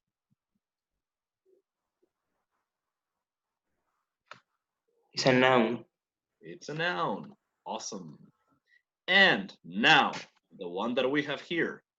Knowledge. Y le agrego un able. Knowledgeable. Any idea what this means? Experto o conocedor. Yes, exactly. That's right. Conocedor. Exacto. Alguien que sabe de algo, ¿no es cierto? That's right. Knowledgeable. Un conocedor, ¿no es cierto? So, what kind of word? O un experto. Sí, va por ese lado también. That's right. Very good. Like Stephanie says. Very good. And what kind of word is this? What kind of word is this? An adjective. It's an adjective. That's right. That is the reason why we are speaking about qualities right here. So knowledgeable, conocedor, experto, right? Somebody who knows a lot about something. For example, I'm sure you're very knowledgeable about different topics. I don't know. Are you knowledgeable about modern music?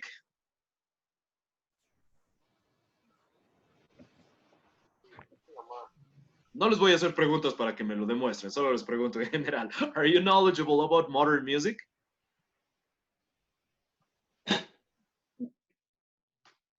Yes, no, maybe some of you are, right? Are you knowledgeable about fashion? Are you knowledgeable about fashion? No. No, No. not really. Are you knowledgeable about sports? Soccer, for example. Yes. Yes, some of you do, right? Are you knowledgeable about history? No. No. Not really. Are you knowledgeable about science? No. Not really. Okay, guys. But anyway, you know what I mean here. Okay, very good. Now, what is the meaning of this one? Persuasive. Persuasive. Persuasivo.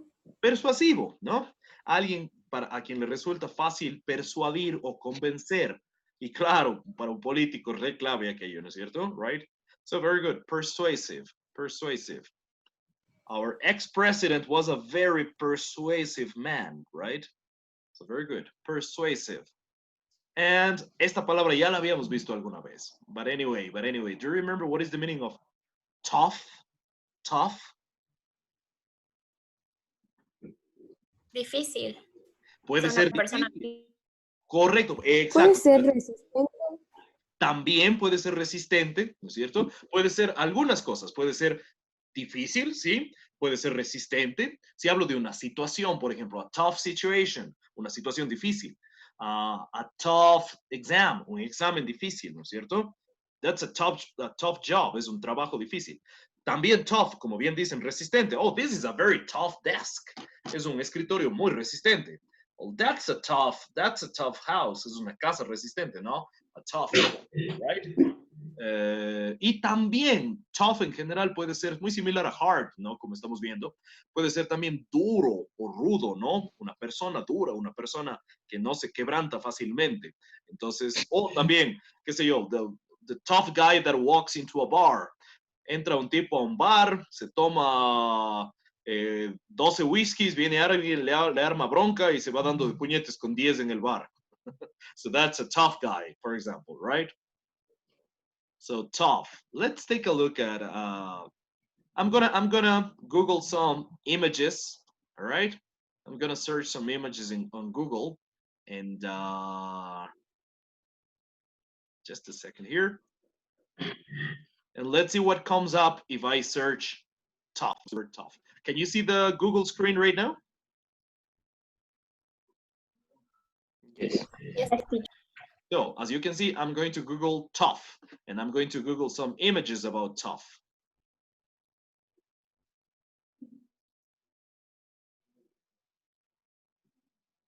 So yeah, as you can see, well, take a look at this one. Tough guy, tipo rudo, tipo duro, ¿no es cierto? Right, tough. So that's the idea, right? Take a look at this. Here we have a tough girl. Take a look at this girl. That's a tough girl. Huh? Yes. Tough times ahead. Aquí iría como en el sentido de difícil, ¿no? Right? That's tough. Ah, a Nokia cell phone. Un celular Nokia. That's a tough cell phone. Right? Here we have a tough woman. Right? Take a look at this woman. She's a tough woman. Or take a look at this other one. How tough are you? ¿Qué tan duro, qué tan rudo eres, ¿no es cierto? Right? Very good. Tough mother. So yeah, that is the idea. That is the idea. So you get the picture of tough, right? You get the picture of tough. So yeah, that's right. Puede ser difícil, puede ser resistente, pero también hablando de personas, puede ser como alguien duro, alguien rudo, fuerte, ¿sí? Tough. Do you understand?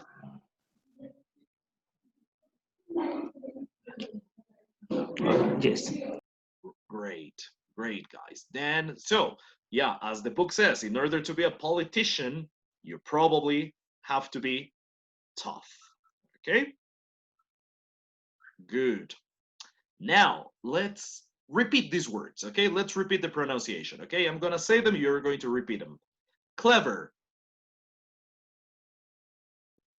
Clever. All right, that's right, very good. Everyone, one more time. Clever. Clever. Clever.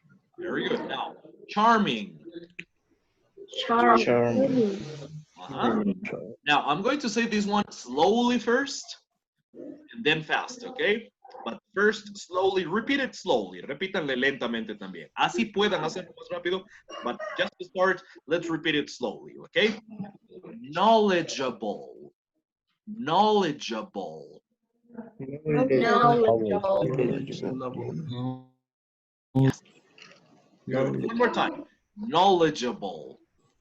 Knowledgeable. Now faster. Knowledgeable. Knowledgeable. Knowledgeable. One last time. Knowledgeable. Knowledgeable. Yes. Knowledgeable. Correct. Y recuerden, la K antes de la N tiende a no sonar en inglés, ¿no es cierto? K before an N is usually silent in English. All right, very good. Now, this one. Persuasive. Let's repeat. Persuasive. Persuasive. Persuasive. Very good. No olvidarán la V, la V en inglés es la V dentilabial. En español de España también, ¿no? Entonces, no la pronunciamos como la otra V con los dos labios, sino dientes con labio, ¿sí? Con los dientes de arriba con el labio de abajo. Así, ¿no es cierto? Entonces, persuasive, persuasive. Okay, very good. And the last one, let's repeat. Tough. Tough. Yes, very good. One more time. Tough. Tough. Very good. You know, GH is usually silent at the end of a word. A GH is usually silent, but we have some exceptions, right? We have some exceptions. Usualmente la GH al final de una palabra en inglés es muda. Por ejemplo, how do you say, I don't know, how do you say in English, aunque?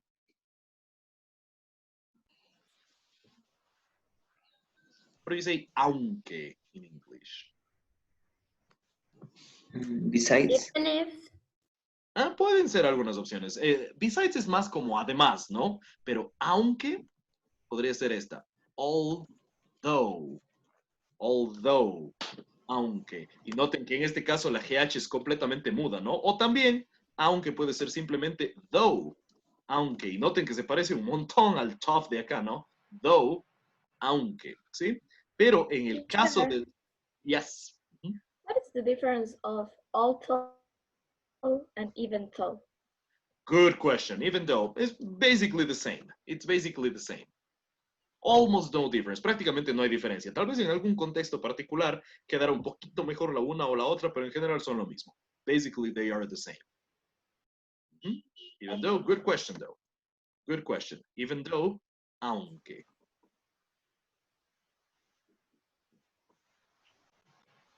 All right.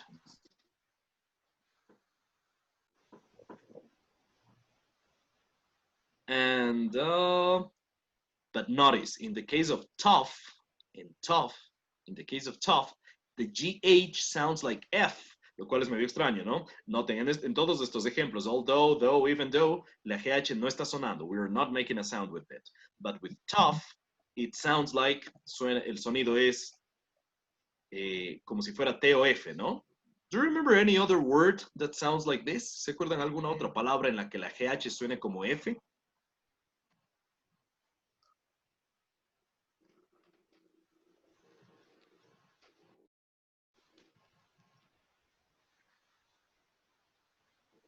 Enough. Yeah, very good. Enough. And what is the meaning of enough? Suficiente. Suficiente. Correct. Very good. Uh-huh. Very good. Suficiente. And of course, well, you know, tough, let's put it also here. Duro, rudo. Puede ser difícil también en otros casos. No? All right, very good. So, what is the meaning of these? Are you tough enough? Are you tough enough? What is that? Teacher, puede ser también tough. I'm sorry? ¿Me enseñó? Ah, bueno, en ese caso, sí, el pasado, en ese caso la GH también es muda, ¿no? Entonces el pasado de think, agreguémosle también que sí, todas esas palabras parecidas y distintas, ¿no? Los significados completamente distintos, la forma en la escritura súper similar, la pronunciación distinta también, buenos ejemplos, ¿no? Very good. Entonces el pasado de pensar, think, sería thought. Thought. Aquí la TH, noten también, a veces la TH suena como la D de dedo, por ejemplo, although, though, a veces la TH suena como la Z española, por ejemplo, aquí, el pasado, el think, ¿no es cierto? Y el pasado, thought, la TH está sonando como Z, como el chiste de Donald Trump que pusieron el otro día, la misma cosa, ¿no? Thought. Pero la GH en todas estas, although, though, even though, thought, la GH no está sonando, ¿no? Un pequeño tip con respecto a la GH. La GH, cuando va al final de una palabra, a veces no suena, con mucha frecuencia es muda, ¿sí? Cuando va al final de una palabra. Y solo en una que otra palabra como tough o enough suena como F. Ahora, la misma GH, si va antes de una T, ¿sí? Antes de una T, o sea, si luego de GH tengo T, la GH nunca suena. ¿Sí? Tal vez hay alguna excepción por ahí, pero en general nunca. For example, how do you say derecha in English? Right. Right. Correct. Right. Y correcto también. So right. Very good. Y noten, R-I-G-H-T, right? G-H-T. G-H-T. Pero la GH no está sonando para nada. Right. How do you say luz in English? How do you say luz? Light. Light. La GH no suena para nada. How do you say pelea? Fight. Fight. Fight. Y esa G no debe sonar para nada, ¿no? No decimos fight, sino fight. Es completamente muda la G de la GH, ¿no? Entonces, cuando venga GH antes de una T, esa G y esa H son completamente mudas, ¿notan? How do you say 8, the number? Que justo está ahí en la pantalla, por cierto. 8. Very good, very good. Hay gente que comete el error de decir 8, haciéndole sonar a la G, pero esa G, no debe sonar, ¿no? Es solamente 8. Entonces, esa es una reglita que puede ser útil, ¿no? La GH, si es que viene antes de una T, no suena para nada. Por ejemplo, el buen ejemplo que me pusieron aquí, el pasado de pensar, think, thought. También actúa como sustantivo este thought, ¿no? Aparte del pasado de think, también puede ser pensamiento. The thoughts in my head, los pensamientos en mi cabeza, ¿sí? Pero la pronunciación es igual, ¿no? TH como Z española y la GH antes de la T no suena. Thought, thought. So, take a look at this. Parecidas y Teacher, distintas. también puede ser el pasado de enseñar. ¿El pasado de? Enseñar. Ah, buena. Sí, el pasado de enseñar. Taught, ¿no es cierto? Y noten una diferencia muy sutil de pronunciación. Esto sería, bueno, el pasado de think. Esto es the past of think, ¿no es cierto? Y esto sería, very good, very good. This would be the past of teach. Correct, very good. So the past of think is thought, thought. And the past of teach, taught, taught. La única diferencia, aunque hay una O aquí y una A acá, pero la única diferencia en pronunciación es que como esta empieza con TH, suena como la Z, ¿no? Thought, thought. ¿Sí? Como Donald Trump. Thought, ¿Sí? Pero aquí la T suena de solo T, entonces taught, taught. Pero la GH igual no está sonando. Bien, bien, bien esos ejemplos, right? Otro ejemplo por ahí. Through. Noten todas estas palabras. Creo que sería bueno que hagan una captura de estas palabritas, ¿sí? Through. What is the meaning of through?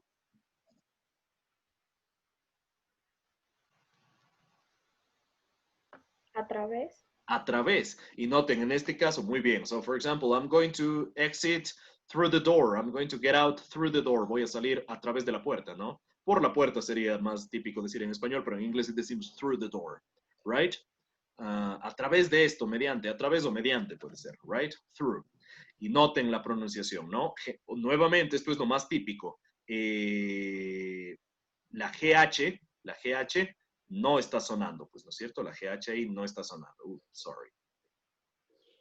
Let me just take this away. So, entonces, en la mayoría de palabras terminadas en GH, la GH no suena. Si la GH viene antes de una T, la GH nunca suena.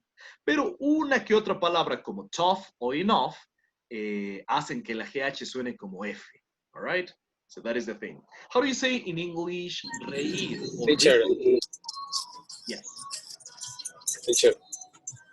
Yes, Brian. Tell me. Tos también es cough. Ah, qué buena. Excelente. Thank you very much. Yes, awesome. Great example. I didn't think about that one, but yes, thank you very much. Cough. Toser, ¿no? Ajá.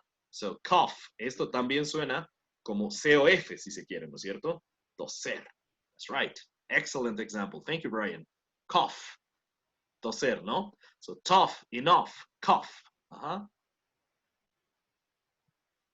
You don't have a cough that is tough enough for you to need medicine or rest. No tienes una tos que sea lo suficientemente fuerte o dura para necesitar reposo. Les dice el doctor. You don't have a cough that is tough enough for you to require some rest. Okay? Very good example. Cough. Very good. Ah, y lo que les decía yo. Y reír. How do you say reír in English? Laugh. Yes. Laugh. Ajá. So the pronunciation es como una L-A-F, ¿no es cierto? Laugh sería reír. Okay? So yeah, take a look at all of those. Miren todas esas palabras, ¿no? So enough, tough, enough, cough, laugh. Y por ahí alguna más, también rough, que es también como áspero. Esa también la GH suena como F. ¿Qué más se me ocurre? No se me ocurre ninguna más por el momento, pero sí. Pocas son las palabras en las que la GH suena como F, pero existen sin duda. Nuevamente, tough, enough, cough, laugh. Yes, thank you, Brian. That was a great example. Cough. ¿Sí? De ahí, por lo demás, más típicamente la GH al final de una palabra es muda, como en through o como en though. Es lo que más frecuentemente han de encontrar, ¿sí? Y si la GH está antes de una T, de ley es muda, ¿ok? Light, fight, night, ate, taught, thought, ¿ok? Great examples, guys. Good job, good job. These were some very good examples, very good examples. All right? So keep that in mind, okay? The tough. Now, going back into this vocabulary about success. What qualities are important for a news website to be successful or to succeed? Let's take a look at it. What is the meaning of this one? We've already seen this one, but anyway, what is the meaning of affordable? What is the meaning of affordable? Asequible.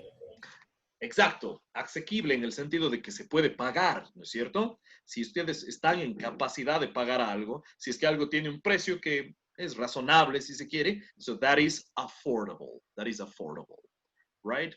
For example, I don't know. Well, this laptop is $600, but it is pretty good for its characteristics. It has 16 gigabytes of RAM. It has 2.5 terabytes of hard drive. So I think it's pretty affordable considering the characteristics. Now, very easy. What is the meaning of attractive?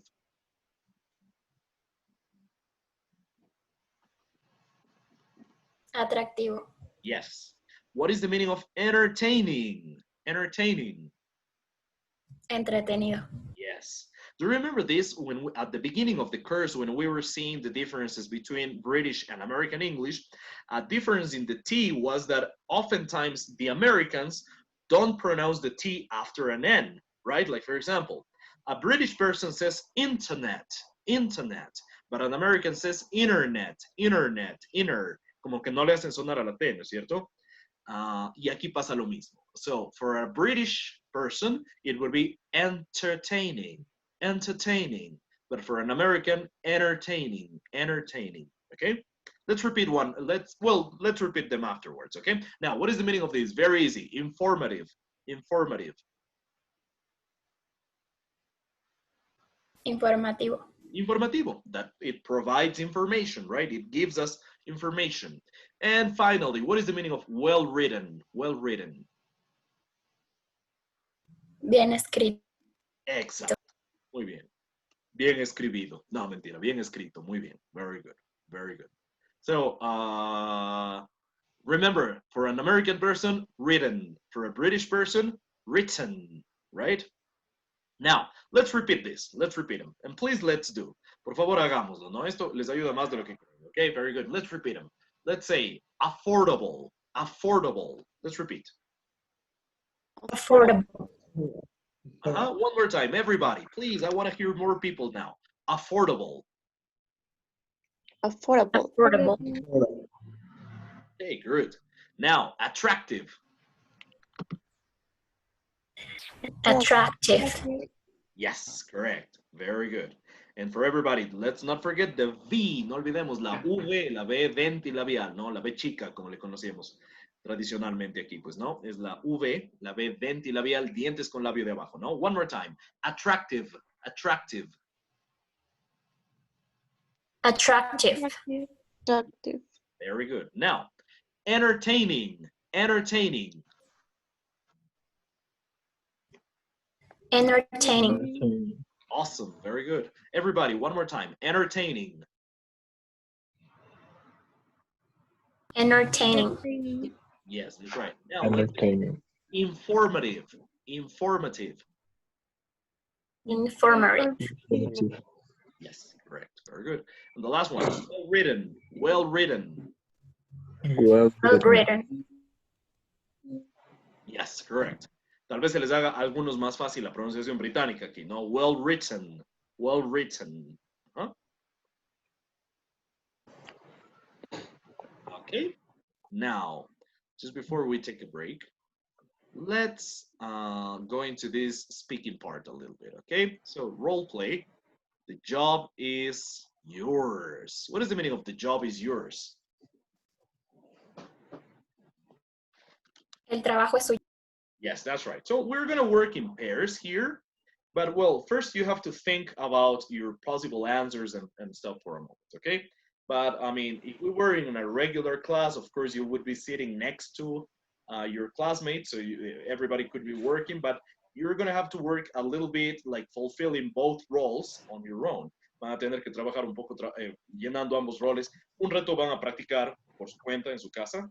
Bueno, todo vamos a hacer desde la casa, obviamente, pero me refiero a por su cuenta sin que se les escuche, ¿no? O sea, voy a silenciarles sus micrófonos. I'm going to quiet down your microphones, turn off your microphones, and you're gonna practice on your own for a moment, okay? So, let's see and end, but this is what you have to do. So, one of you is going to be an interviewer. So take a look at this. Student A, interview 2 people for one of these jobs. What qualities do they need for success? Decide who is more qualified for the job. You're just going to ask them, okay? Like for example, to be a good sales associate, para ser un buen socio de ventas, no literalmente asociado, pero en español suele decir socio de ventas. To be a good sales associate, you need to be persuasive. Necesita ser persuasivo, ¿no es cierto? Are you? Ahora, el estudiante, la otra persona, you're applying for the same job. Están aplicando al mismo trabajo. What are your best qualities? Convince the interviewer that you are more qualified for the job. Okay, very good. So now, let's do it like this. ¿Sí? Piensen en algunos trabajos. Piensen en algunos trabajos. Por ejemplo, to be a good, lo que a ustedes se les ocurra. Digamos que ustedes están entrevistando a alguien para el trabajo que ustedes quieran, ¿ok? So to be a good mechanic, to be a good whatever, think of sentences. So to be a good, I don't know, to be a good teacher, you need to be patient. Se me ocurrió a mí esa frase. Y le van a preguntar a alguien, ¿are you? ¿Lo eres? ¿Sí? ¿Lo eres? Y estén preparados como para responder. Digan, por ejemplo, se me ocurre, vean este ejemplo. To be a good sales associate, you need to be persuasive. Are you? Oh, yes, I'm very good at convincing people. ¿Sí? Oh, claro, soy muy bueno para convencer a la gente. And I'm industrious y soy trabajador, ¿cierto?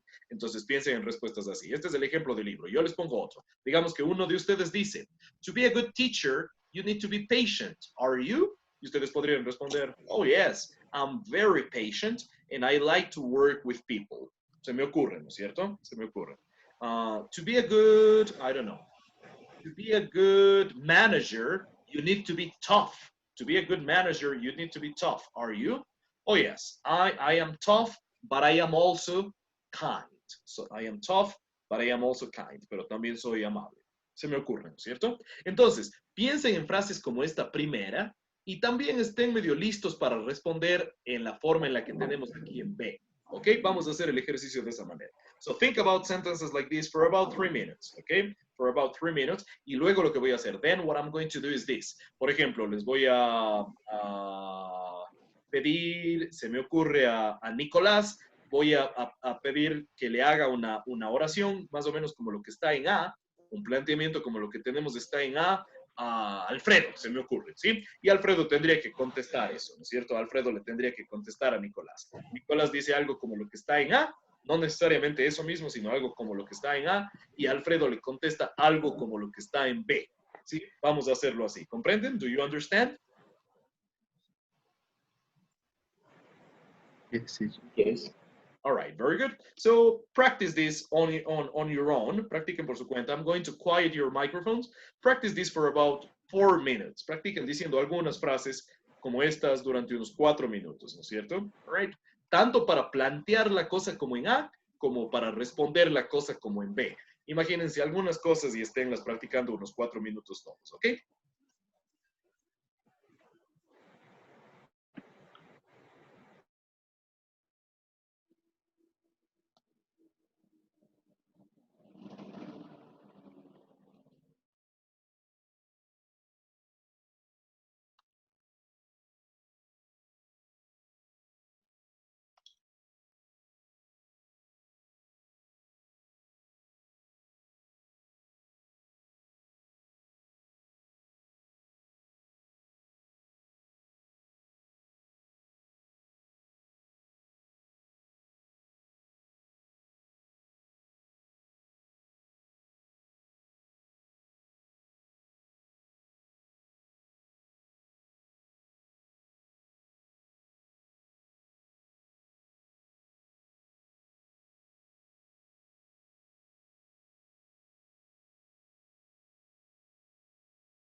Okay, guys.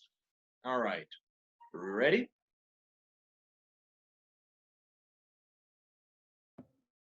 Yes, teacher. All right. So let's say, okay.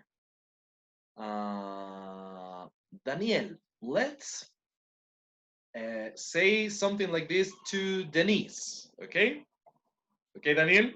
Are you there?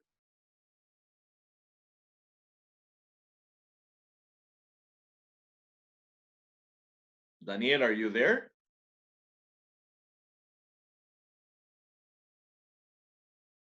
Okay, let's go with Diego then. Diego, are you there?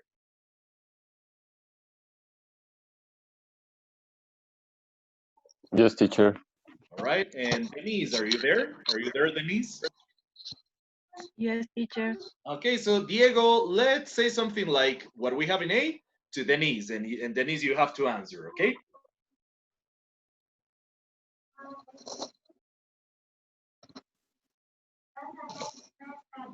Sorry, teacher. I don't hear very well. Okay, say something to Denise like what we have in A, okay? Say something like this for any profession to Denise, okay? Like what we have here in A, como lo que tenemos aquí.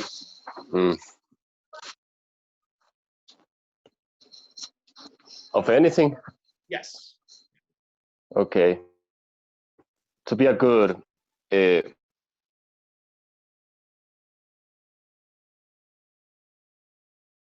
perfectionist, are you? Yes, I am very good at interior design. Okay. Yes. Very good. Very good. Okay. Good, guys. Now let's see. Domenica, are you there? Yes, teacher. And Edson, are you there?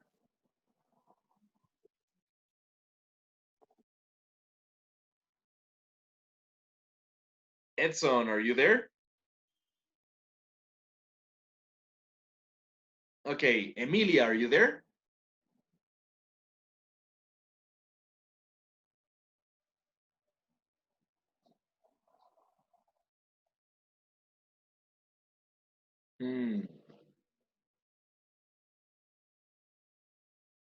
And Giovanni, are you there?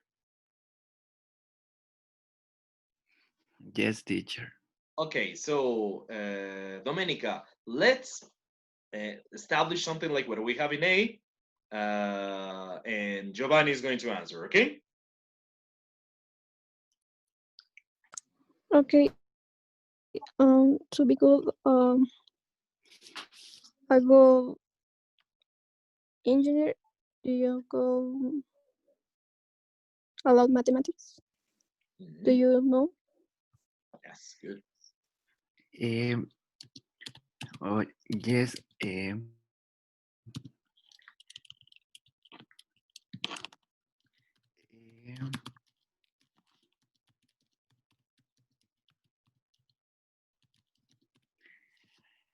I good with the numbers. Good. Yes. Good. Yes, of course. For the second person, it's always going to be more difficult because you don't know what to expect and you have to adapt, right? But good, good, very good. Good, Domenica. Good, good, Giovanni. Good work. Okay, good. That's the thing. So basically, that is the thing. Okay? Good. Now, let's go into something different now. Okay? Let's go into a different thing right now. Let's listen to this conversation. Okay? Let's listen to this conversation and let's pay attention to it. Okay? Listen and read. All right? Just let me make sure that this is correct. Okay. Let's again, let's take a look at this. Let's listen to this and let's also read it. All right? Page 80, Exercise 7. Conversation. It's always packed. Part A. Listen and practice. What's your favorite club, Lori? The Firefly. They have fabulous music. And it's never crowded, so it's easy to get in. That's funny. There's always a long wait outside my favorite club. I like it because it's always packed. Why do you think it's so popular? Well, it just opened a few months ago. Everything is brand new and modern, and lots of trendy people go there. It's called the Dizzy Lizard. Oh, right. I hear the reason people go there is just to be seen. Exactly. Do you want to go some night? I thought you'd never ask. All right, so let's take a look at this conversation. There's some interesting information here. So first of all, what is the meaning of club in this context? What is the meaning of club? Como que una discoteca. Exactly, una discoteca. Veíamos alguna vez, ¿no? Esto en lecciones pasadas también. A club es una discoteca. Si ustedes dicen a disco o discoteca o algo así, están sonando como viejitos porque en los años 70 les decían así. No es que yo haya vivido en esa época, yo ya soy de los 80, pero de todas formas. En esa época les decían así, all right? So, club, okay? So, una discoteca, ¿no es cierto? A veces también les dicen nightclub, como club nocturno, pero no es ese club nocturno en el que están pensando, ¿sí? Son las discotecas, okay? All right. Now, so club, discoteca, that's right. The firefly. So, what is the firefly? It is the name of what? It's the name of what? Is the name. That's right. It's the name of the club, right? It's the club's name. Correct. Now, do you know what is the meaning of firefly? Do you know what is a firefly? Luciérnaga. Una libélula. Por ahí va. Veamos esto. Sí, correcto, es una luciérnaga. Pero veamos. First of all, just a little parenthesis here, because this is also useful vocabulary. This is also useful. What is the meaning of these? Fly. Volar. Volar. Es volar, correcto, volar, pero también es un insecto. It's also an insect. What insect is a fly? Mosca. Yes. Mosca. Correct. Very good. Now, what is a butterfly? What is a butterfly? Mariposa. Mariposa. That's right. And what is butter? What is butter? Mantequilla. Mantequilla. That's right. No sé, supongo que por el hecho de que se ven como bonitas, les asocian con algo agradable. Entonces, por algo, o tal vez es porque son tan frágiles sus alas, ¿no es cierto? Que se rompen con mucha facilidad, como mantequilla, ¿no es cierto? Tal vez es por eso, ¿no es cierto? Butterfly. That's right. Very good. Now, pero noten, igual en flies, these flying insects oftentimes ending fly. Very good. Now, do you know what is the meaning of this one? Dragonfly. What is a dragonfly? Eso sí creo que es una libélula. Yes, correct. Very good. Libélula. Aquí la gente les dice cortapelos también a estos, ¿no? A las libélulas. That's right. Literalmente sería como mosca dragón, ¿no es cierto? Dragonfly.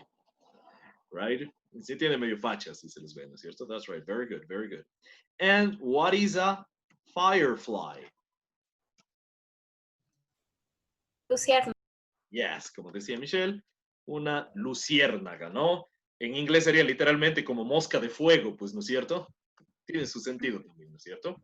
Una luciérnaga viene de luz en español, pues. So, take a look at this. So, and this helps us remember things because they are associated words. They're kind of similar, so it becomes not so hard to remember them, right? All of them with fly. All of these flying insects, todos estos insectos voladores, they end in fly in English. So, fly, mosca. Butterfly, mariposa. Dragonfly, libélula. Firefly, luciérnaga. Right? Y hay alguna más por ahí que se me escapa este momento, but yeah, that's right. Solo mosquito, un mosquito, eso sí es bastante diferente a fly. How do you say mosquito in English?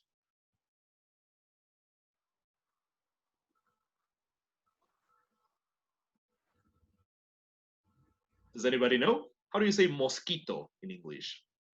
como un zancudo, por ejemplo. Bueno, más los pequeños. Mosquito. Se Yeah, igual. mosquito. Yeah, correct. A mosquito. And very good pronunciation. Yeah, by the way, very good, very good. So mosquito. Yeah, just like that, right?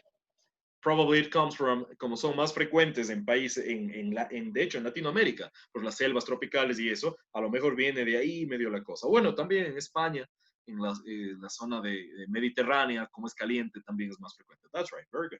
So, mosquitoes. No es que no haya en otros lados, por supuesto.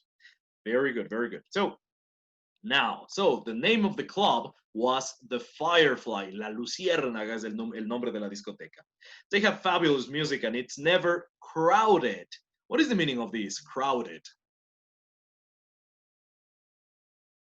Y nunca está lleno. Exacto, exacto.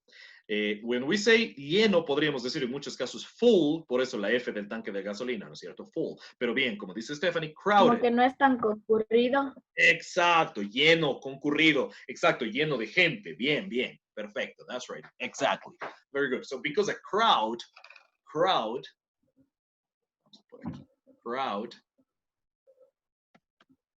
significa multitud. Entonces, como bien dicen ustedes, chicas, crowded puede ser lleno, lleno de gente, por supuesto, o concurrido. That's right. That's right, crowded. So it's easy to get in, fácil de entrar, ¿no es cierto?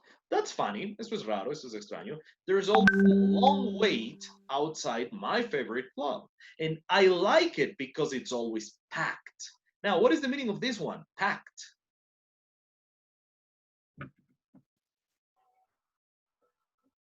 What do you think? Lleno. Igual, ¿no es cierto? Entonces es básicamente un sinónimo de crowded para el caso, ¿no es cierto?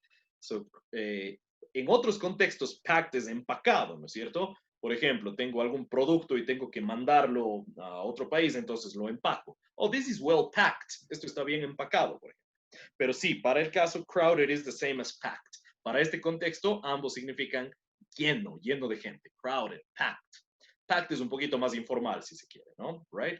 So I like it because it's always packed. So she likes her favorite club because it's never crowded. But he likes his favorite club because it is crowded, because it's always packed. And Laurie asks, why do you think it's so popular? Kyle, well, it just opened a few months ago. Everything is brand new. What is the meaning of this? Brand new. Nuevo y moderno. Correcto, sí. Ajá, entonces new es nuevo, lo sabemos. Y si digo brand new, es igual como nuevo, pero novísimo, como que súper nuevo, como nuevo de paquete, si se quiere, ¿no es cierto? Algo que recién se acaban de comprar. Como por este. Es brand new. Sí, exacto, that's right. Correct. So everything is brand new and modern, and lots of trendy people. What is the meaning of this? Trendy people. ¿Se acuerdan que veíamos trends and fads hace unas semanas? What is the meaning of trendy people? De moda. Exacto, la gente de moda, la gente popular. Uh-huh, that's right, trendy people. So, and lots of trendy people go there. It's called the Dizzy Lizard. Now, what is the meaning of this? What is the meaning of lizard, first of all?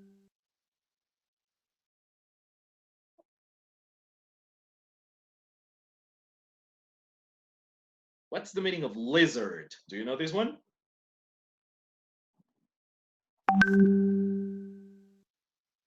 No? Lagartija. Lagartija. Correcto, lagartija. Y también algunos otros animales que van por ese lado y que son más grandecitos, que en español igual les decimos lagartos, pero no como los lagartos de esos enormes, ¿no es cierto? So let me just share a screen with you one more time. I want to show you this vocabulary a little bit.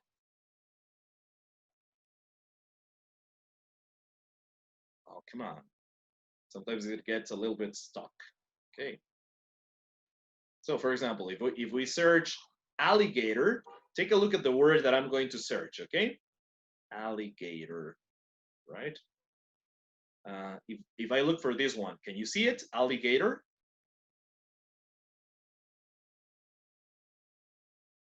Yes. Okay, so if I look for this one, me comí una L, perdón, sí, cierto.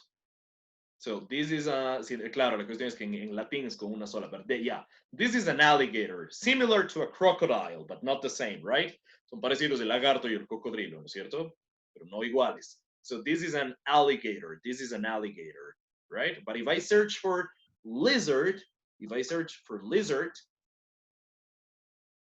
entonces, claro, lizards pueden ser las lagartijas, pero también hay algunos más grandecitos, ¿sí? A los que les decimos igual lagartos en español, pero en inglés serían lizards. There's Spider-Man's enemy, el enemigo de Spider-Man, el lizard, que en los cómics es más chévere que en la película, but anyway. Okay? The lizards, okay? So, and what is the meaning of dizzy? What is the meaning of dizzy that we had in there? Mareado. Mareado. So what is the dizzy lizard? El lagarto mareado. Yes, that's right. Very good. Lagartija. Oh, la lagartija mareada. That's right. Very good. So it doesn't really make a lot of sense. No tiene mucho sentido, ¿no? But it's just because of the way it sounds. Es por cómo suena, ¿no? Remember the Z in English. Remember that that's the sound this letter makes. Recuerden que la Z en inglés suena como zzz, como hablan los árabes, ¿no? O como el zumbido de un mosquito, por ejemplo. Like the buzz of a mosquito, right? So, dizzy lizard.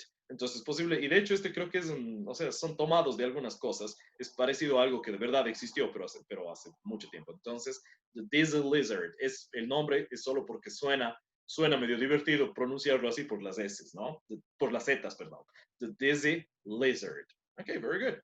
So, all right, I hear the reason people go there is just to be seen. How do you say this sentence in Spanish? Can you translate this sentence into Spanish? I hear the reason people go there is just to be seen.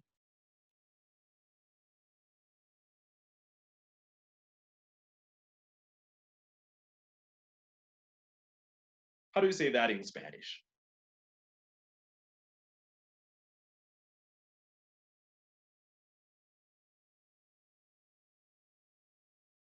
Well, this would be something like, escucho que la razón por la que la gente va allá es solo para to be seen. ¿Qué será eso? Para ser visto. Yes, correct. Para ser visto, ¿no? El participio sin para ser visto. Entonces la Lori dice eso medio como criticando, ¿no? Porque a ella le gustaba el Firefly porque nunca está crowded, it's never crowded. Y Kyle dice, sin embargo, exactly, do you want to go some night? Y Lori dice, I thought you'd never ask. Ah, aquí está el thought que me comentaban hace un ratito, ¿no? I thought, el pasado de think. I thought you'd never ask. Pensé que nunca lo preguntarías o que nunca me pedirías, ¿no es cierto? Sí. Entonces, Lori estaba como, no me gustan esos lugares tan llenos, pero en el fondo ha estado con ganas de irse, ¿notan? Do you notice that? All right, let's listen to this again, okay? Please listen and read again. But please do it. Por favor, hagámoslo porque esto es más útil de lo que creen. Recuerden que en el examen final, en la parte de listening tiene un peso importante, ¿no es cierto? So let's do it. Page 80, Exercise 7. Conversation. It's always packed. Part A. Listen and practice. What's your favorite club, Lori? The Firefly. They have fabulous music, and it's never crowded, so it's easy to get in. That's funny. There's always a long wait outside my favorite club. I like it because it's always packed. Why do you think it's so popular? Well, it just opened a few months ago. Everything is brand new and modern, and lots of trendy people go there. It's called the Dizzy Lizard. Oh, right. I hear the reason people go there is just to be seen. Exactly. Do you want to go some night? I thought you'd never ask. Awesome, awesome, very good. All right. Now, notice something, okay? Here we have some words that are very interesting for expressing reasons, for giving the cause for something. So please, let's pay a lot of attention to this right now, okay? And we'll have a break in just a moment, okay? But let's pay a lot of attention to this right now for a second, okay? What is the meaning of this? the firefly is famous. Oh, I'm going to ask somebody in particular, okay? So please, everybody pay attention. So let's take a look at these sentences first, okay? The firefly is famous for its fantastic music. I like the dizzy lizard because it's always packed. Since it's always packed, there's a long wait outside the club. It's popular because of the trendy people. Due to the crowds, the dizzy lizard is difficult to get into. And the reason that, or the reason why people go there is just to be seen. All right? So take a look at those sentences. Take a look at those sentences. And I'm going to ask you individually what you think they are. What you think they are. Like, for example, John. John, are you there?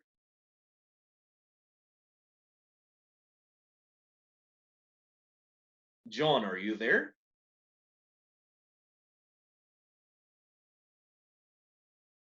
Okay, Jorge, are you there? Jorge, are you there? Jocelyn, are you there?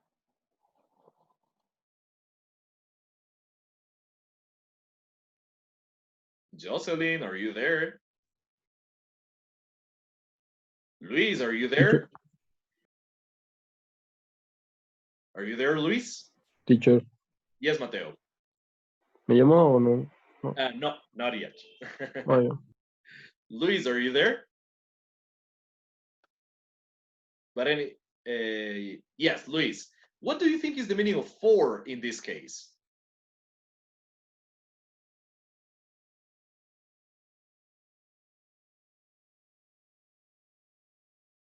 Luis, what is for in this sentence?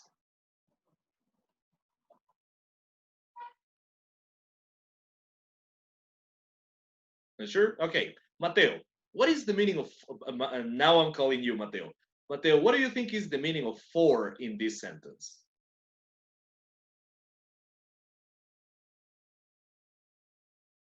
O sea, vendría a ser como un for para explicar lo que sigue a continuación. Exactamente. Y en español, ¿cómo diríamos ese for en este caso? Igual para, pero es un para de dar la razón para. ¿No es cierto? Ahora, más que para, nos funcionaría mejor este for como por mismo, Mateo, ¿no? ¿Sí? Por ejemplo, the firefly is famous for, pero la explicación estaba muy bien dada, Mateo. Very good. So, the firefly is famous for its fantastic music. La luciérnaga es famosa por su fantástica música, ¿no es cierto? That's right. So that is a use of this. That is a use. So, in this context. Ah, ya, sí, le vi, teacher. Correcto, that's right, very good. So, y claro, el for puede ser por o para. En este contexto, nos queda mejor como por, ¿no es cierto? So, for. Now, Nicolás, are you there? Yes, teacher. Okay, so let's take a look at the second sentence. I think the diesel, I'm sorry, I like the dizzy lizard because it's always packed. What is the meaning of because? Porque. Yes, that's right. So because, porque, correct? Now let's see. Pablo, are you there? So I like the dizzy lizard because it's always packed. Me gusta el dizzy lizard, la lagartija mareada, porque siempre está lleno, ¿no es cierto? So, siempre está llena esta discoteca. Now let's see. Pablo, are you there? Pablo Barrera.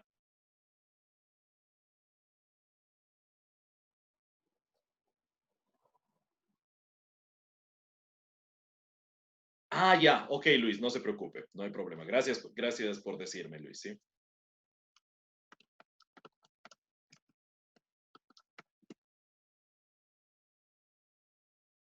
Pablo, are you there?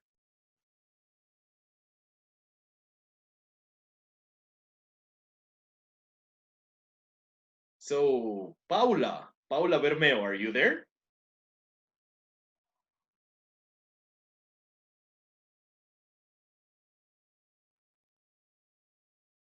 Chicos, no se irán de clase. Yes, I'm here. Ok, Paula. Here, teacher. Está un poco lento mi audio. Entiendo. I understand. I understand. So, what do you think is the meaning of this, Paula? Since it's always so packed, there's a long wait outside the club. Ahora, esta es un poquito difícil. Noten que sabíamos qué significaba, perdón, Paula, solo antes de pedirle que me diga esto. ¿Qué solía significar para todos? ¿Qué solía significar el since? ¿Cómo le conocíamos a since antes, no ahora? Si yo, por ejemplo, digo since 1980. Desde. Desde, teacher. Correcto, desde, ¿cierto? Pero noten que en este caso el desde no me calza muy bien. En este caso el desde no me calza del todo bien. ¿Qué creen? No solamente Paula, sino hagamos para todos, porque este no está tan fácil ahora que lo pienso, ¿sí? ¿Qué creen ustedes que significa este since en este contexto? Les doy una pista, no es el desde que conocíamos. Ya que. Ya que, that's right. Ya que, correct. That's right, very good. So, let's put it over here. So, since, sabemos que since es desde cuando hablamos de tiempo, pero también puede ser ya que, como para dar razones, ¿no es cierto? Justamente. Por ejemplo, ya que no fuiste a la reunión, no te pude decir eso, no te pude decir lo que te tenía que decir. Since you didn't go to the meeting, I couldn't tell you what I had to tell you, right? No hablamos con ellos ya que no estaban aquí. We didn't speak to them since they weren't here. Entonces, si bien es cierto, since puede ser desde, en muchos casos es el ya que. Correcto. That's right. Very good. Very good. Now, let's take a look at this Is other it like because? qué buena pregunta. Sí, en muchos casos, ya que y porque podrían ser casi intercambiables, ¿no es cierto? Por ejemplo, cambiemos en la segunda oración el because por since. ¿Y cómo me quedaría? Con because me gusta el Dizzy Lizard porque siempre está lleno. Pero si le cambio por since, me gusta el Dizzy Lizard ya que siempre está lleno. Y sí, el significado es casi el mismo, ¿no es cierto? O veamos el siguiente. Since it's always packed, there's a long wait outside the club. Ya que siempre está lleno, hay una larga espera, perdón, fuera del club, ¿no es cierto? Fuera de la discoteca. Pero si le cambio por because, porque siempre está lleno, hay una larga espera fuera de la discoteca. Entonces sí me funciona también. That's right. Entonces son muy similares el since y el because. Very good. Bien esa acotación. Very good, very good. Correct. Ahora, veamos este otro. Because of. Because of. Ahora, aquí viene algo interesante. Más bien entre el because of y el because, sí tengo una diferencia importante. What is the meaning of this? It's popular because of the trendy people. What is the meaning of that? Debido a. A causa de o por. Exacto. Debido a causa de. Very good, very good. Let me just plug my computer in because I am running out of battery. There we go. Okay, great. Now, awesome, very good. So, let me put it over here. Entonces, noten, es muy diferente because y because of, ¿no? Because of, como bien dijeron ustedes, debido a o a causa de. Ajá. Very good, very good. Debido a o a causa de. Ajá, because of. So it's popular because of the trendy people. ¿Cómo diríamos esta frase en español? It's popular because of the trendy people.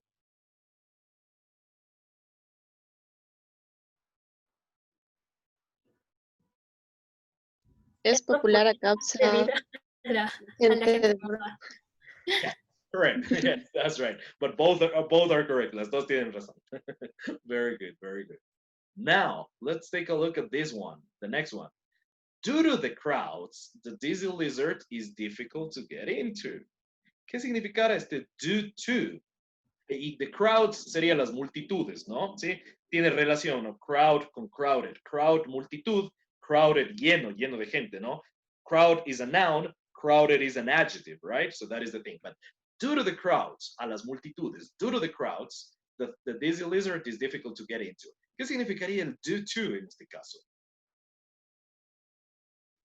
debido a. O gracias a también. Sí, correcto. Entonces, igual puede ser un debido a o un a causa de. Entonces, notan, en inglés tenemos doble opción para decir debido a o a causa de. ¿Sí? Because of o due to. Vienen a traducirse prácticamente igual al español.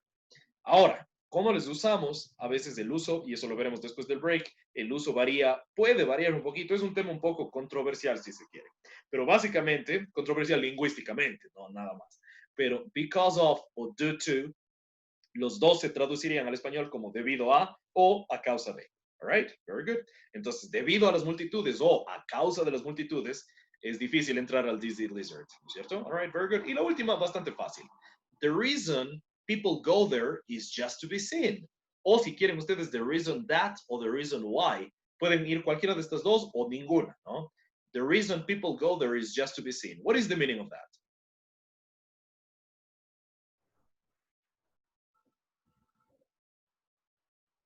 La razón por qué. Ajá, correcto. La razón por la que, la razón por la cual, ¿es cierto? The reason, entonces, the reason, la razón, ¿cierto? Ajá. Entonces, la razón por la que o la razón por la cual, y puede ser o no ser con el why o el that, ¿no? That or why.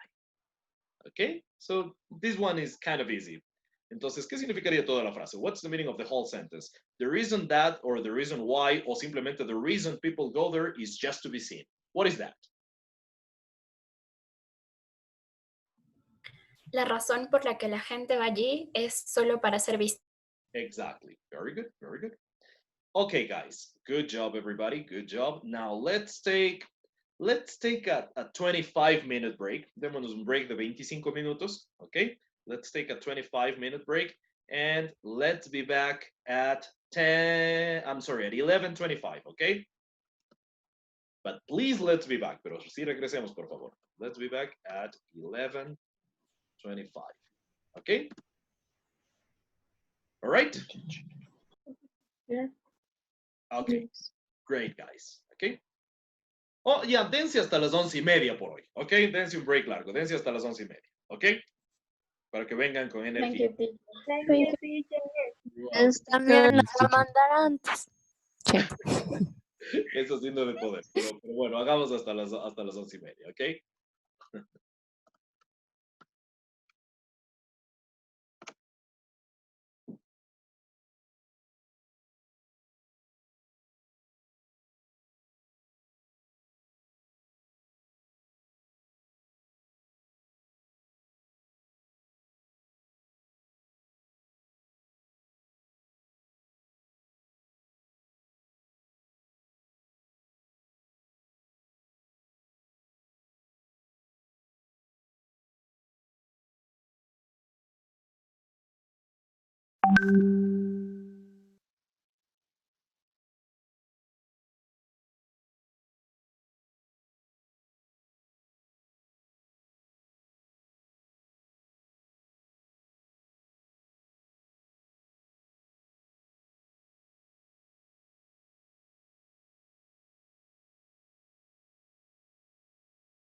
Hello, guys. Welcome back.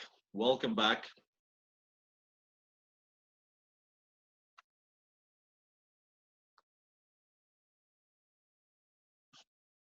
All right. Are we back after the break? Are you around? Yes, teacher. Okay, great. Okay, guys. So let's continue. Let's continue with a little bit of this. Let's do a couple of exercises, okay? Let's do a couple of exercises. So, let me just share with you this one in just a second. Oh, sorry. I had the pages ready, but for some reason everything shut. So just give me a second here. It'll be ready in just a second, okay?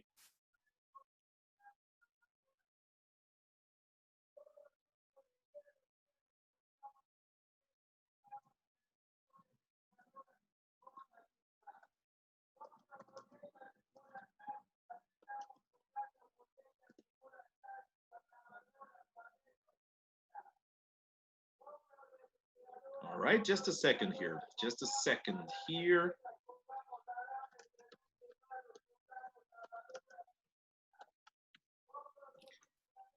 Okay, I'm all ready. As I said, sorry, I had the exercise ready, but for some reason the browser shut down. Okay, almost ready though. Almost ready. Just a second here. So, in the meantime, let me just ask you, okay? I'm gonna ask you and tell me in English until this is ready, all right? What is in this context? What is the meaning of for? What is the meaning of for? Para. En muchos casos sí, for es para en muchos casos. This is for you, for example, right? Pero en este contexto de lo que estamos estudiando aquí, por ejemplo, I don't know, the dizzy lizard is famous for its music, things like that, or the firefly, or I don't know. Por. Por, ¿no es cierto? Por. So in this context that we are studying, for means por. Right? What is the meaning of, very easy, but what is the meaning of because? What is the meaning of because? Porque. Yeah, of course. Le sabíamos de esta vida y la otra, ¿no es cierto? Because, porque. What is the meaning of since? What, in this context, what is the meaning of since? Ya que. Ya que. Correcto, that's right. Sabemos que since además es desde, pero obviamente por el contexto lo diferenciamos, ¿no? Very good. What is the meaning of because of? What is the meaning of because of? Debido a o a causa de. Exactly, debido a o a causa de. And what is the meaning of due to? Same meaning. Same, exactly. That's right, very good, the same. And what is the meaning of the reason or the reason why or the reason that? The reason, la razón. The La razón por la cual. La razón por la que y the reason why, la razón por la cual. Correct. That's right. La razón por la que, la razón por la cual, all of that is correct. Very good, guys. Very good, very good. Now, sometimes, even though this might seem rather straightforward, aunque esto parece bastante directo, it's not always so easy, right? So let's just do a little exercise to begin with, in which we contrast the because and because of, okay? So let me, I'm gonna share in the WhatsApp group an exercise that I want you to do, okay? Because versus because of. Let me just put it over here.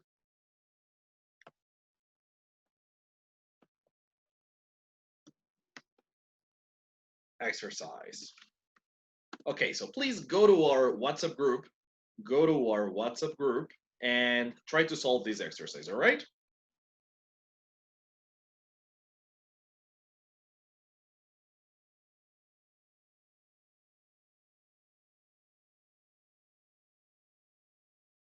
Okay, there it is.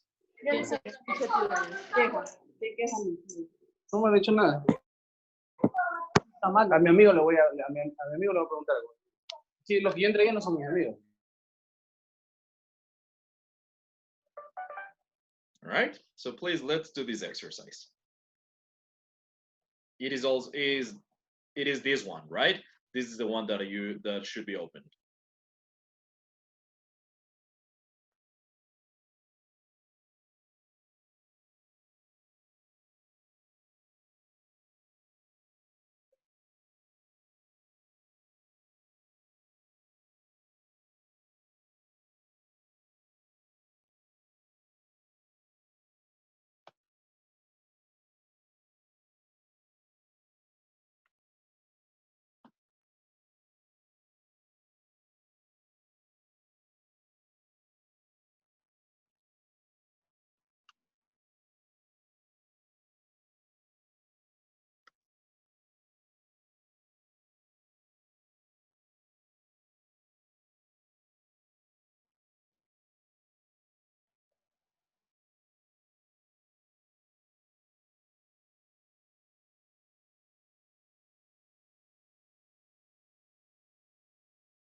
Okay, guys, did you finish or not yet?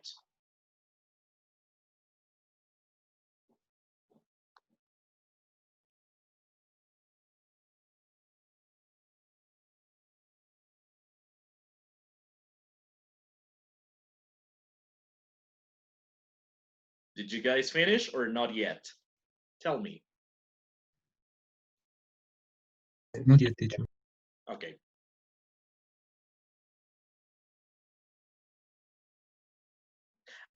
Una cosa importante aquí también, una cosita importante. A veces tiendo a confundir en lo siguiente. Antes de que sigamos con el ejercicio, quisiera que atiendan un ratito lo que les voy a poner aquí. Just pay attention for a while to what I'm gonna explain now, okay? just a second, before we continue with the exercise, antes de continuar con el ejercicio. Okay, so you know this. Because of, because, porque, ¿no es cierto? Because of, debido a. Pero noten lo siguiente, ¿sí? Pongamos atención en esto, aunque sea dejen el ejercicio un ratito, sí, solo para clarificar algo que sé que les podría causar un poco de confusión en estos casos, para elegir lo correcto, ¿no es cierto? For example, I didn't tell you the truth because I was afraid of your reaction.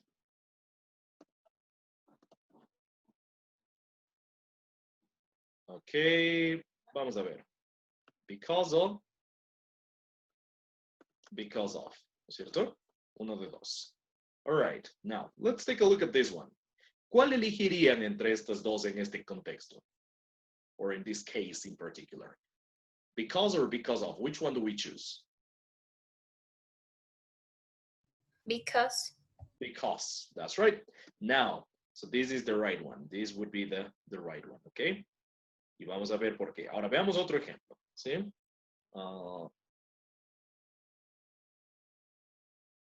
My flight was canceled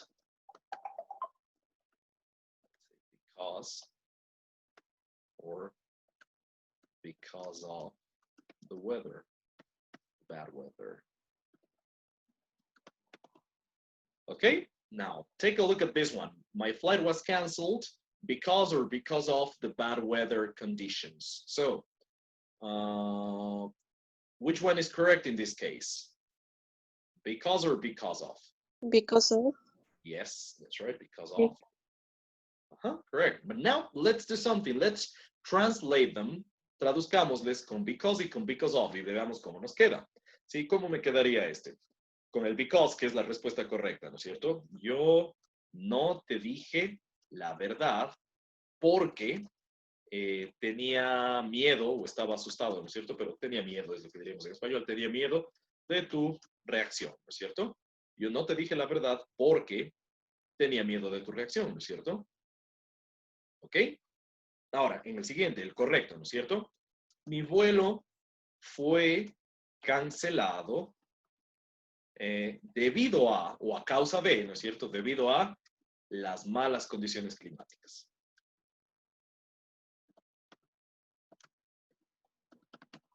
Correcto, ¿no? Entonces, because of, debido a. Pondrán atención en esto, por favor. Please pay a lot of attention into this, all right? Debido a las malas condiciones climáticas, right? Ahora, ¿qué pasa si hacemos traducciones con las opciones incorrectas? Let's put the wrong choices, okay? ¿Cómo me quedaría si es que aquí hubiese elegido because? ¿Cómo me quedaría la traducción con because? Que estaría mal, dicho sea de paso, ¿no? Con because, que estaría mal. ¿Cómo me quedaría la traducción? Mi vuelo fue cancelado. ¿Y cómo les quedaría? Porque las malas condiciones climáticas. Exacto, porque las malas condiciones climáticas, ¿no? Porque las malas condiciones climáticas. Suena súper incompleto. Porque las malas condiciones climáticas, ¿qué? ¿No es cierto? Tendría que agregar algo más para que me quede bien ese porque ahí. De lo contrario está mal, ¿no es cierto? Mi vuelo fue cancelado porque las malas condiciones climáticas así lo determinaron. Ya, si tuviera algo así al final, ahí me quedaría bien ese porque, ¿no? Es como que con este porque, las malas condiciones climáticas solo está planteando una premisa, pero necesita una conclusión después. Porque las malas condiciones climáticas no lo permitieron, porque las malas condiciones climáticas así lo determinaron, etcétera, ¿no es cierto? Porque las malas condiciones climáticas derivaron en aquella decisión. Exacto, necesito algo más. No puedo dejar solo así en las malas condiciones climáticas. Noten, esto es igual en inglés y en español. Me suena mal y en inglés también suena mal. Mi vuelo fue cancelado porque las malas condiciones climáticas. Mal. Pero si pongo debido a, ya no necesito nada más. Ya es la consecuencia, es en sí este sustantivo, ¿no es cierto? Mi vuelo fue cancelado debido a las malas condiciones climáticas. O si quieren, a causa de, que igual sería el because of, las malas condiciones climáticas, ¿sí? Entonces, quiere ponerlo en inglés, a causa de las malas condiciones climáticas, ¿no? Entonces, este de aquí estaría mal, pues, ¿no es cierto? Ahora, veamos el de arriba, veamos el de arriba. Yo no te dije la verdad porque tenía miedo de tu reacción. Pero si hubiese puesto con el because of, ¿cómo me hubiese quedado eso?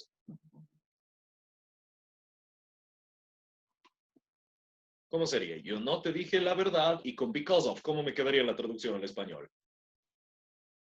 Yo no te dije la verdad debido a que tenía miedo de tu reacción. Ajá, ahora ahí pasa algo interesante, Nicole. Como lo dijo usted, debido a que tenía miedo de su reacción, no me está sonando mal en realidad, ¿no es cierto? Yo no te dije la verdad debido a que tenía miedo de tu reacción. Eso como que me suena bien, ¿sí? No estaría mal. Pero aquí viene lo siguiente. Y es que because of sí es debido a. Because of es debido a, pero no es debido a qué. ¿Sí? Esa sutil diferencia me determina todo, ¿no? Y justo les estoy haciendo énfasis en esto, justo me salí del ejercicio que estábamos haciendo para explicarles esto por ese motivo precisamente. Claro, ya sé que because of es debido a, entonces es como que mi mente tiende a quererme completar con el debido a qué, porque así lo diríamos en español, y con un debido a qué sí me queda bien, con un debido a qué sí me queda bien, pero el problema es que because of no es debido a qué, es solamente debido a, ¿sí? Entonces, la traducción en realidad, si es que quiero usar el because of, sería, yo no te dije la verdad debido a tenía miedo de tu reacción. Entonces, ¿cómo me sonaría? ¿Le suena bien esto? Yo no te dije la verdad debido a tenía miedo de tu reacción.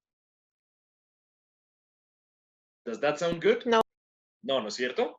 Entonces, esa es la cosa. Y esto, excelente que haya salido eso en realidad, excelente aquello, porque esto podría llevarme a pensar que sí está bien el because of, pensando desde la perspectiva del español tal vez, que sí está bien el because of en casos en los que no está bien. ¿Por qué? Porque estoy pensando en because of como debido a qué, que es lógico pensarlo, es el paso natural que da mi cerebro, un pasito más, pero en realidad en este caso es un error, ¿no? No es debido a qué, es solamente debido a. ¿Les queda claro esto, chicos? Is this clear, boys and girls?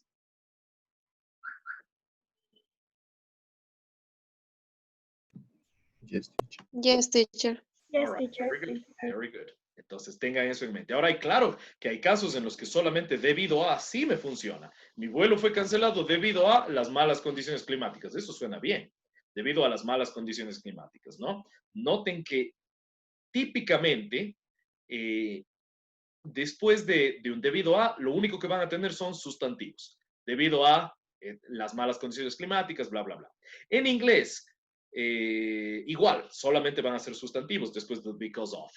Ahora, si es que tuviese un verbo como porque tenía miedo y quiero poner debido a tenía miedo, no me funciona. En español, si es que lo que viene después es un verbo como tenía, necesitaría meter un qué, debido a que tenía miedo de tu reacción, pero esa estructura en inglés no hay.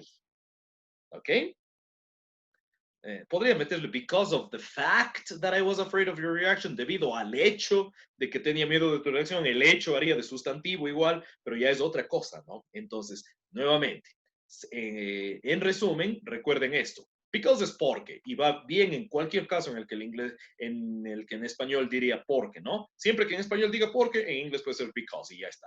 Ahora, because of es, nuevamente, es debido a. Entonces, en cualquier caso en el que en español tenga debido a, me va bien el because of, pero no es debido a qué. Entonces, si en español quiero decir debido a qué, eso no es el because of, ¿sí? Si solamente debido a ya me va bien, eso sí es el because of. ¿Ok? So, with that in mind, con eso en mente, hagamos el ejercicio. With that in mind, let's go back to the exercise, and probably this is going to help you understand it better. ¿Ok?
All right, guys, did you finish?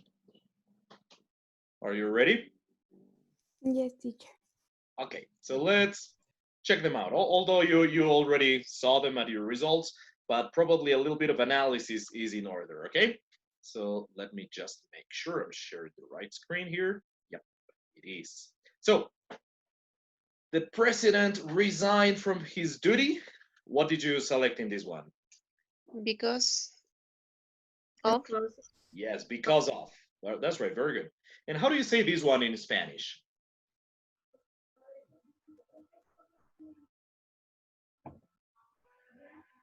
El presidente renunció a su deber debido a problemas de salud.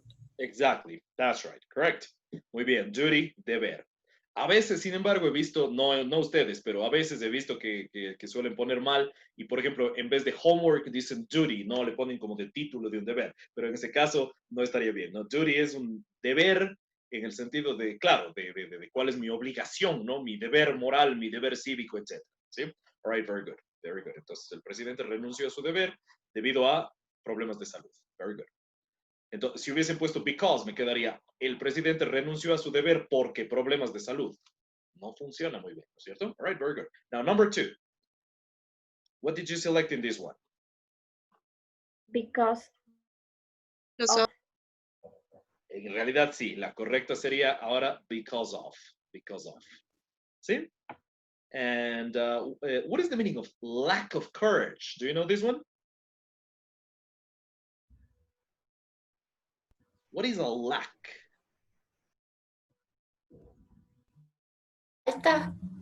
Falta, correcto. Ajá, falta, carencia.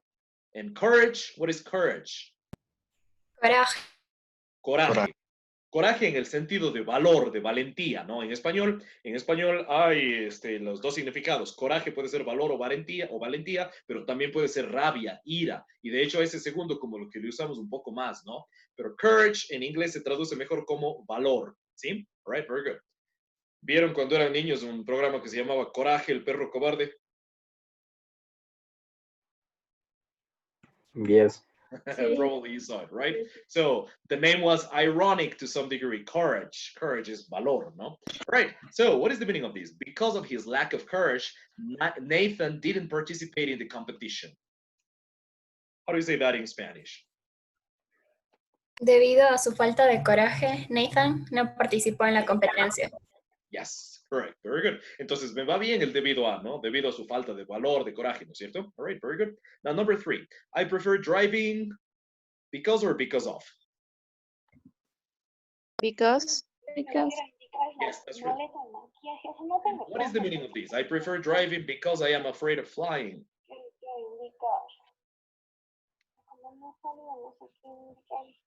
Yo prefiero conducir porque tengo miedo a volar. Exactly, very good. Y noten, si es que hubiésemos puesto el because of, a lo mejor me jala la intuición. ¿Qué significaría esto con because of?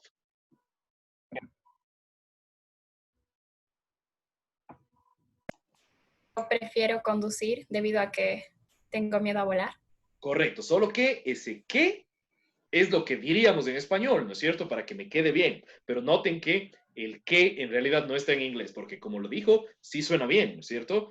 Prefiero manejar porque, mejor dicho, debido a que tengo miedo a volar. Pero recuerden que el because of en realidad no es el debido a que, es solo debido a. Entonces, si le dejo como because of, en realidad esto estaría como prefiero manejar debido a tengo miedo a volar. Y por eso está mal.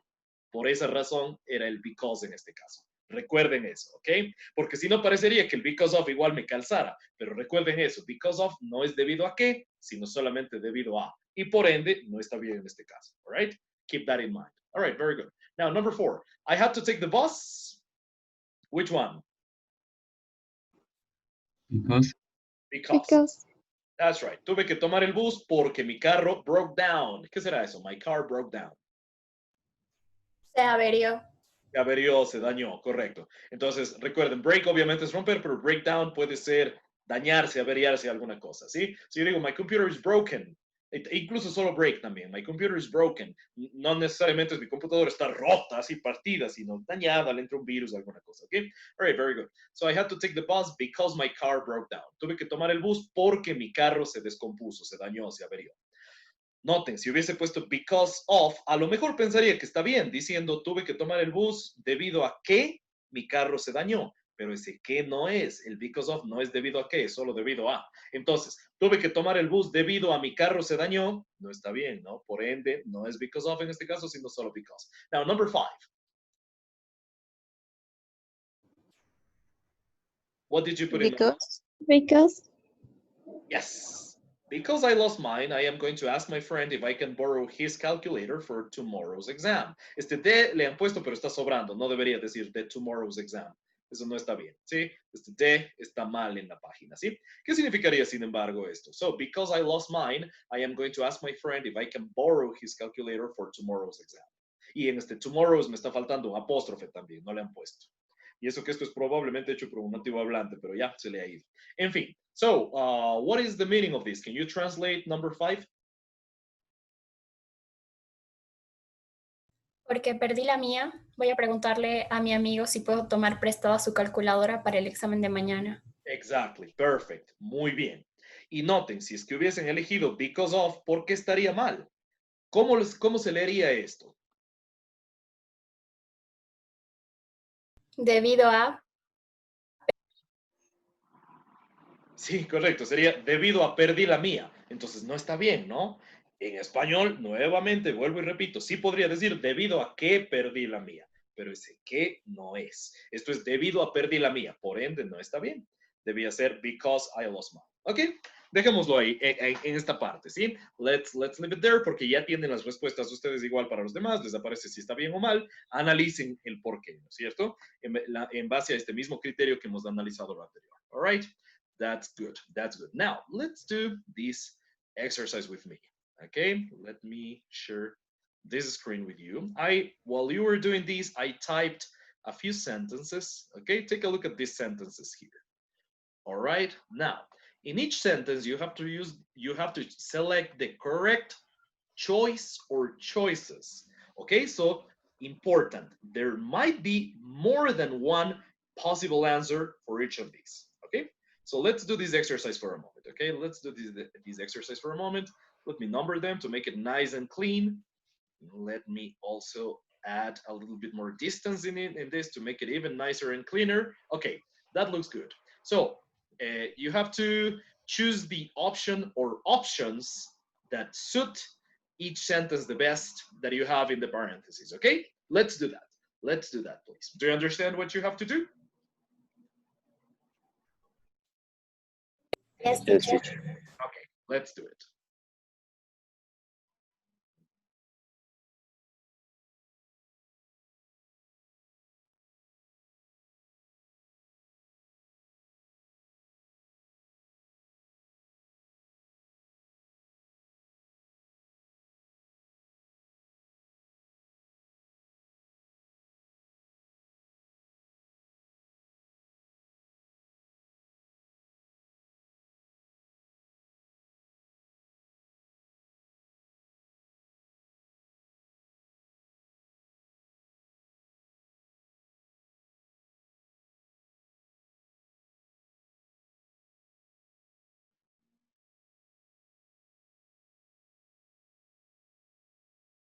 Again, remember that in some sentences, or perhaps in all of them, more than one option might be possible. Okay.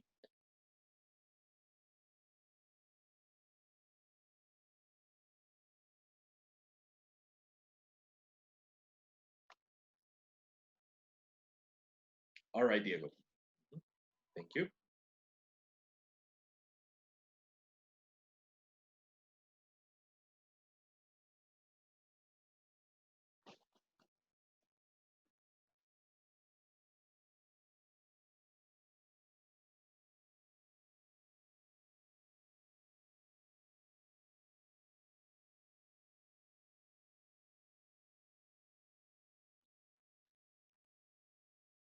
All right. Did you guys finish? Yes. Yes? Yes. All right. Yes, teacher. Does anybody need a little more time?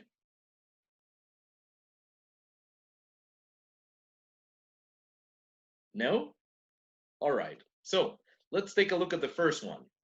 The city is very famous. What did you select in this case? Because of. Because of. Because of. That's right. Very good. Because of. Correct. Is there, very good. Because of is absolutely correct. Is there any other option? Or. Or maybe. Or. That's right. So both of these suit this very well. La ciudad es muy famosa por sus monumentos. La ciudad es muy famosa debido a sus monumentos. Igual que en español, cualquiera de las dos funciona. Esto se parece bastante al español, ¿no? Solamente vuelvo y repito, no se olvidarán que because of no es debido a qué, es solamente debido a. Entonces, los casos en los que en español usamos debido a qué, eso no es because of. Los casos en los que en español me funciona bien solo debido a, sin el qué, eso sí son because of. Por ejemplo, aquí, no digo debido a que sus monumentos, sino debido a sus monumentos. Entonces, eso va muy bien con el because of, all right? That is the thing. Now, number 2, I can't help you anymore. What did you select in this one? Sings. Sings. Very good. And is there any, awesome, sings is very good. And is there any other option? Because. Because. Correct. Very good. I can't help you anymore. Sings you don't care. Ya no te puedo ayudar más, ya que no te importa, ¿no? No puedo ayudarte más ya que no te importa. O con because. No puedo ayudarte más porque no te importa. ¿Sí? Very good, very good. Y no because of, ¿no? En este caso me quedaría mal el because of. All right. Now, her love for animals is... The reason. Very good. The reason, very good. So her love for animals is the reason she is so passionate about this. Su amor por los animales es la razón por la que ella es tan apasionada o está tan apasionada al respecto de esto, ¿no es cierto? All right, very good. Is there any other option here?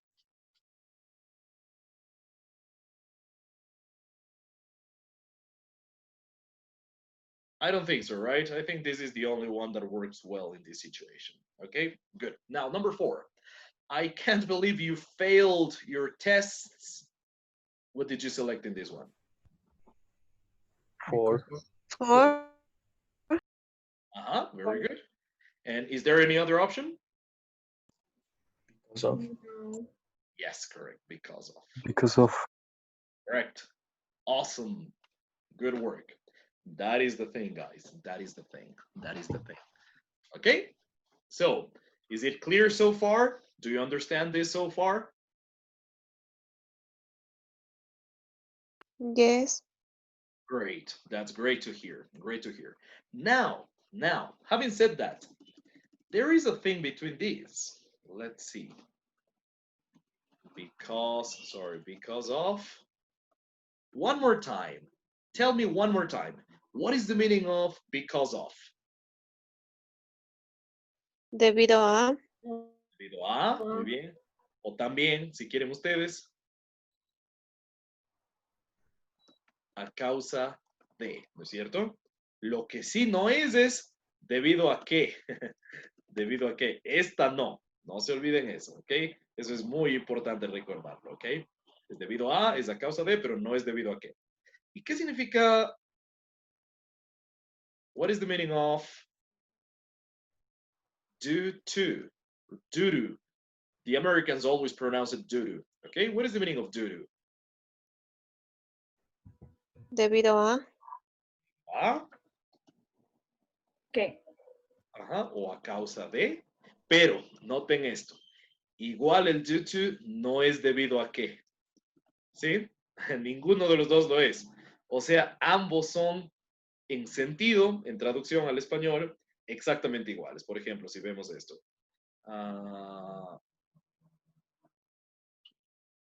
Entonces, los dos en realidad tienen exactamente la misma traducción. Both of them have exactly the same translation into Spanish. Now, what is the reason we both exist? ¿Por qué entonces existirán los dos? Aquí viene un tema un poco controversial. Para muchas personas son absolutamente intercambiables, ¿sí? O sea, por ejemplo, aquí arriba, que en donde teníamos, that city is very famous because of its monuments, también podríamos haber dicho, that city is very famous due to It's monuments. Esto es lo que mucha gente sostiene. En la número 4, en number 4, I can't believe you failed your test because of a video game. También pudimos haber dicho, de acuerdo a algunos, I can't believe you failed your video games due to a video game. ¿Ok? Entonces, en ese sentido son prácticamente iguales. Ahora, noten lo siguiente. Vean, vamos a ver una cosita que les quiero mostrar con respecto a esto.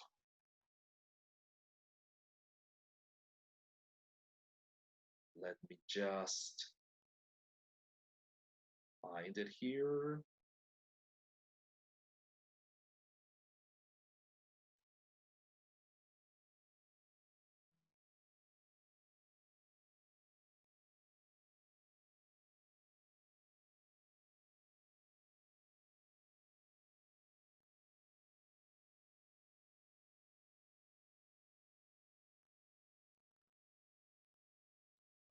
Let me just, I have this page with the info, but I thought it was a different one.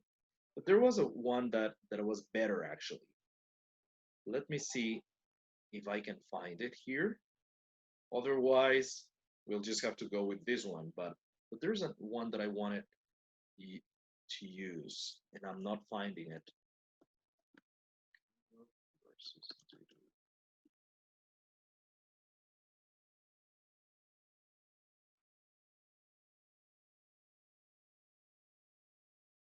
Just a second here.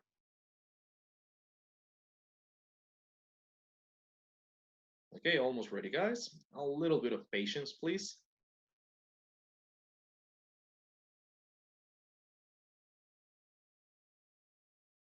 Let me see if this is the one. I'm looking for a website which explained this very, very clearly. And that's the one that I want to show you, okay? But it's taking a while. It's taking a while. As I told you, okay, I found it.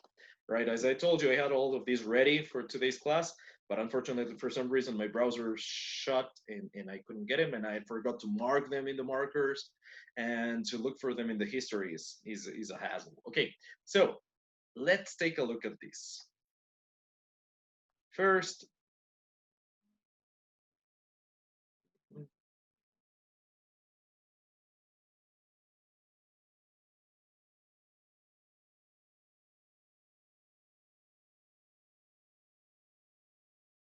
okay, just a second. All right.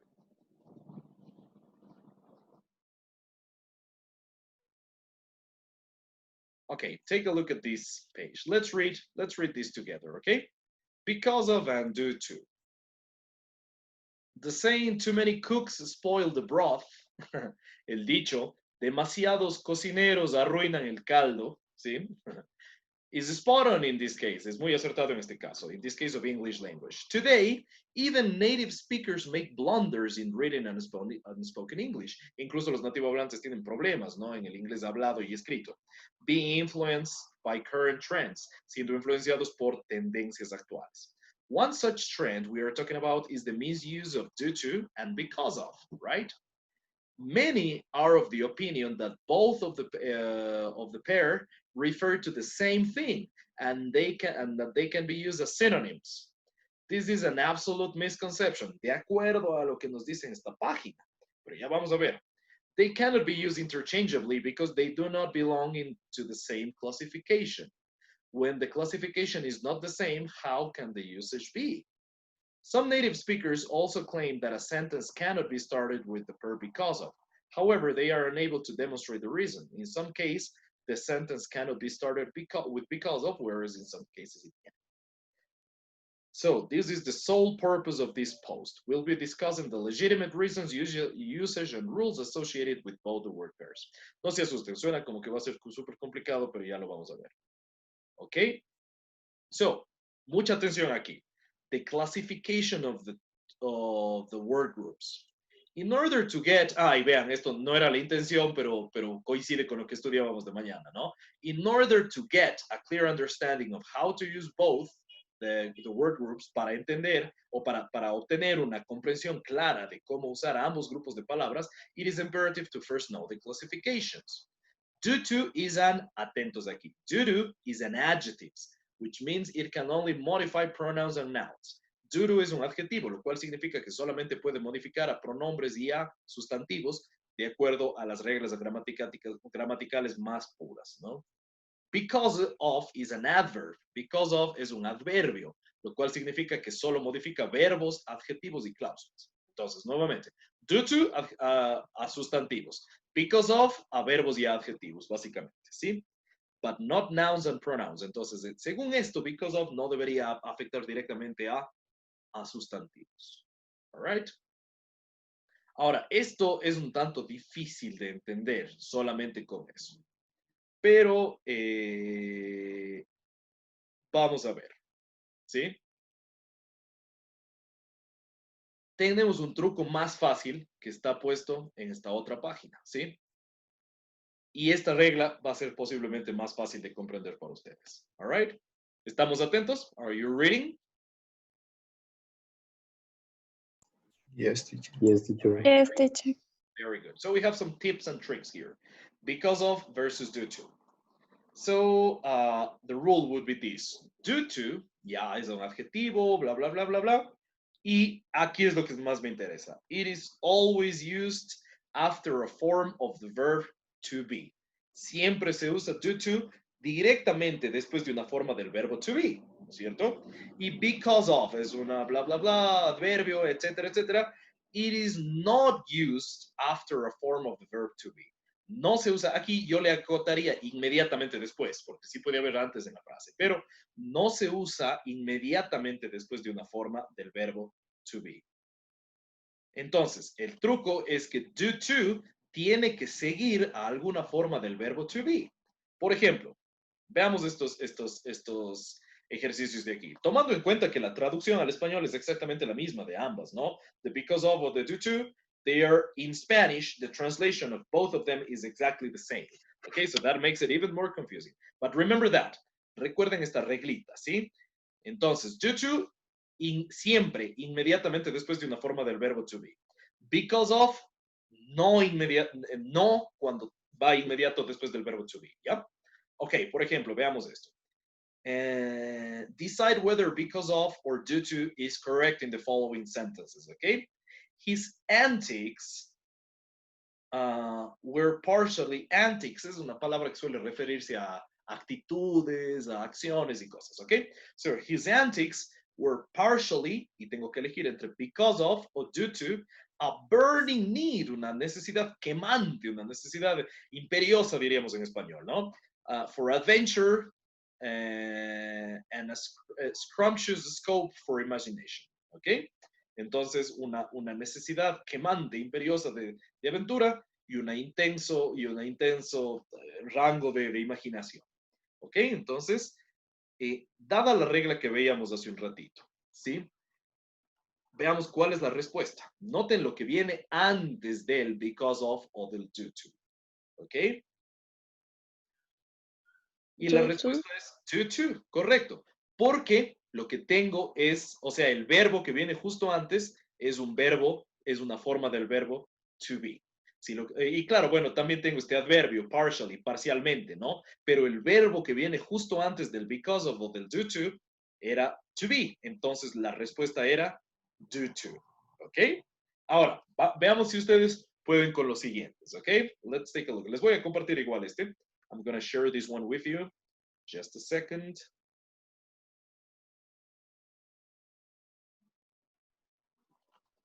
Okay, let's say because of versus due to.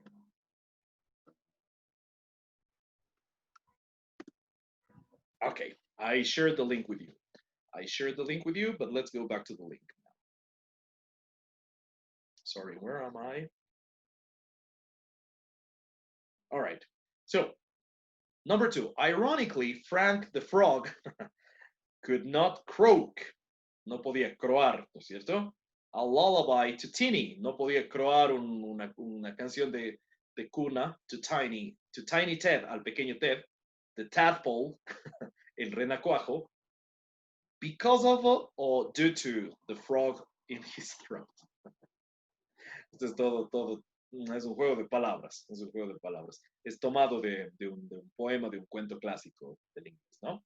Sería, irónicamente, Frank la rana no podía croarle una canción de cuna al pequeño Ted, el renacuajo, el Shukshi, debido a la garganta en su garganta, perdón, la rana en su garganta. En inglés decimos que cuando estoy con la garganta inflamada, con irritación, o cuando estoy ronco, ¿sí? Cuando no me sale la voz, digo, I have a frog in my throat.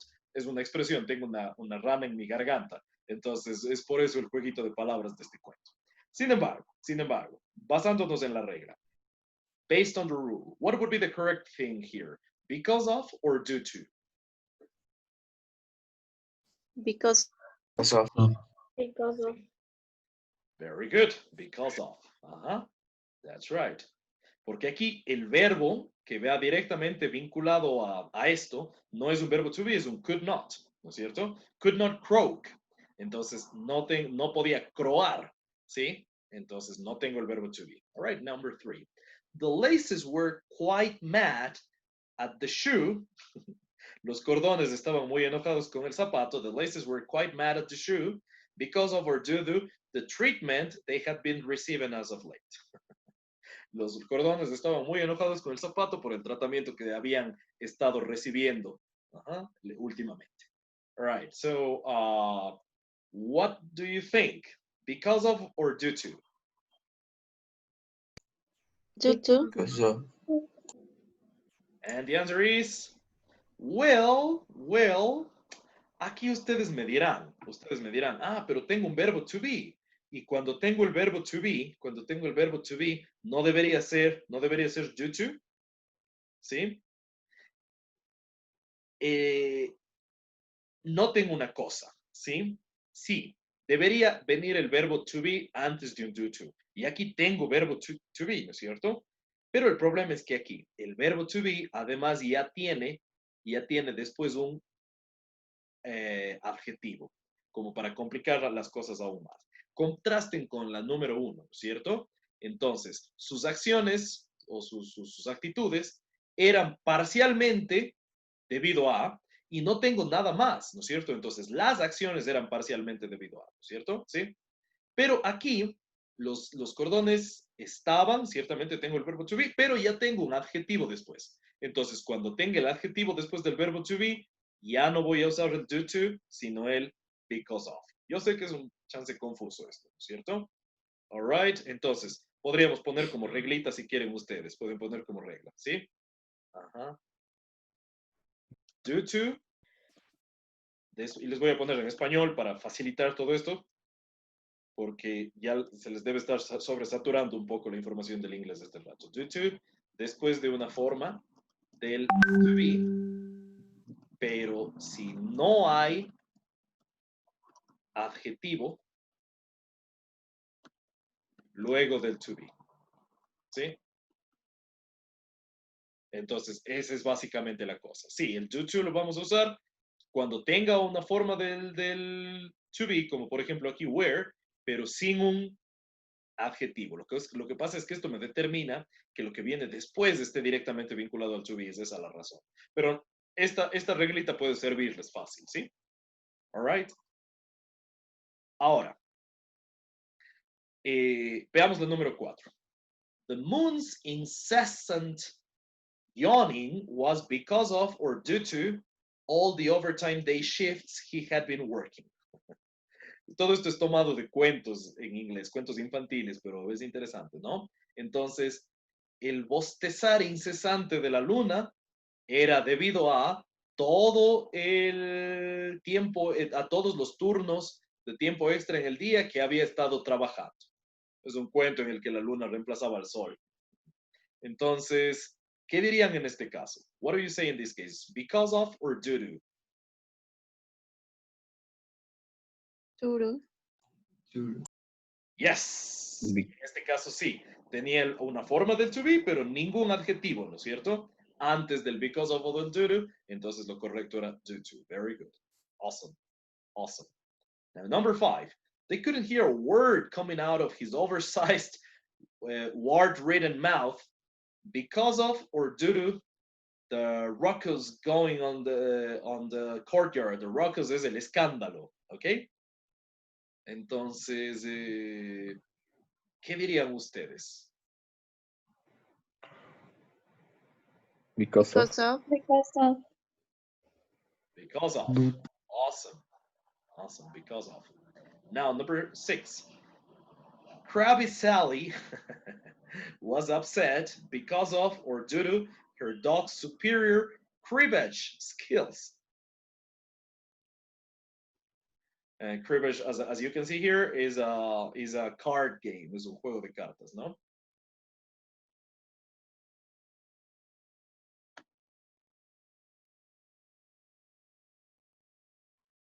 So what do you say in this one? Because of or due to? because of.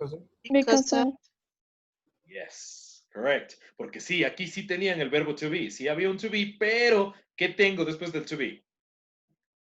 Un adjetivo. Entonces, Adjective. yes, I have an adjective here. So that renders the rule useless. Entonces eso inactiva la otra regla si se quiere, ¿cierto? Very good. Now, number 7. Don't be fooled. The dog's dancing was because of or due to the extremely hot pavement. Que no te engañen, el baile del perro se debía a la vereda extremadamente caliente o al pavimento extremadamente caliente. Cualquiera de los dos podría ser. So, what do you say in this one? Due to. Due to. Yes, very good, very good. Good job, guys. Let's see, number 8. The goldfish's diabolical scheming was partially because of or due to the cat's intensive and constant staring over the past few days. Los diabólicos esquemas, los diabólicos planes del pez dorado. What do you say in this case? Because of or due to? Due to. Due to. Yes, that's right. American due to, British due to. Both are fine. Ambos están correctos. Ahora noten, ustedes me decían L, pero si es que iba con adjetivo ya no. Entonces, ¿por qué aquí sí? Si está partially. Pero recuerden, partially no es un adjetivo. Parcialmente, todas estas palabras terminadas en mente en español típicamente terminan en LY en inglés. ¿Sí? Entonces, esto no es un adjetivo, es un adverbio. Y en ese caso sí, no hay lío, ¿no? Pero tiene que ser el adjetivo para que no me funcione. All right? Okay, now number 9. Because of or due to all of this, their freezer would be filled with ice cream and joy for years to come. Freezer, el congelador, ¿no? What do you think in this case? Because of or due to? Because of. Because of. Awesome. Very good. Very good. And the last one, number 10. Personally, I think the unending rain is because of or due to your lack of enthusiasm and incessant whining. What was the meaning of lack? Before we continue, what is the meaning of lack? Hey, de hecho, al hacerle doble clic a mí me sale la definición. But anyway, what is the meaning of lack? Carencia, falta, correcto. Lack, carencia o falta. Entonces, tu falta de entusiasmo. An incessant whining. ¿Y quejumbrosería incesante? Whine es quejarse. También es vino, pero escrito de otra manera, ¿no? Entonces, your incessant whining, tu quejumbrosería incesante. What do you think in this one? Due to or because of? Due to. Yep. Very good. Very good, guys. Esto no es tan fácil. Esto no es tan fácil. Pero ustedes lo están haciendo muy bien. Very good. Very good. Awesome. Awesome. So that is the thing. That is the thing. Both of them translate exactly the same to Spanish. ¿Ok? Tanto because of como due to se traducen exactamente al español, igual al español, ¿no? Debido a o a causa de. ¿Cuál es la diferencia? Que normalmente el due to debe ir después de una forma del verbo to be, pero no si hay adjetivo luego del to be. ¿Sí? En cambio, si no hay eso, pues es because of, que de hecho es lo más típico, es lo más frecuente. Dicho todo esto que hemos visto, ustedes se van a topar con muchísima frecuencia que los propios nativohablantes no hacen caso omiso de esta última cosa que acabamos de ver, de esta última regla del due to versus el because of, y simplemente usen cualquiera de los dos indistintamente, ¿ok? Y hasta en nuestro libro de inglés pasa algo así, que no le hacen demasiado caso a esa regla. But anyway, now let's do another exercise, okay? Let's do another exercise. Let me find it, just a second. Okay, let me leave this here. It was in the other page.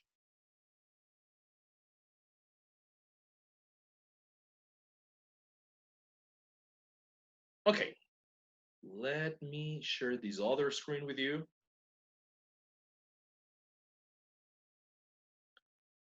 Okay, so now we have because of, and due to. All right, so this is not an interactive test, so you would have to do these underlining and stuff. I suggest you make a screen capture of this. Les sugiero que hagan una captura de esto, ¿sí? And because it can be very useful, right? And or take a picture with your cell phone, whatever, right? And try to solve it. You are supposed to underline each one. So take a good look at them.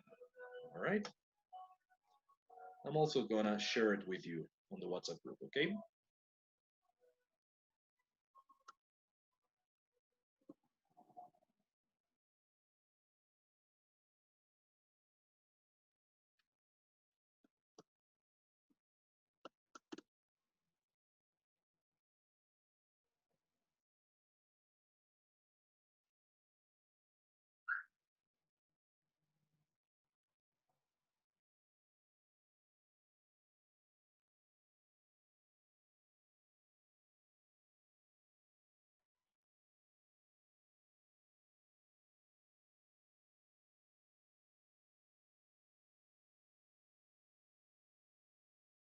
Sorry, I changed the screen with you. Perdón, estaba cambiando un ratito. Okay, I'm sorry. Pensé que estaba en la otra página, but please try to solve this exercise, okay? Try to solve this exercise. Traten de resolver este ejercicio ahora.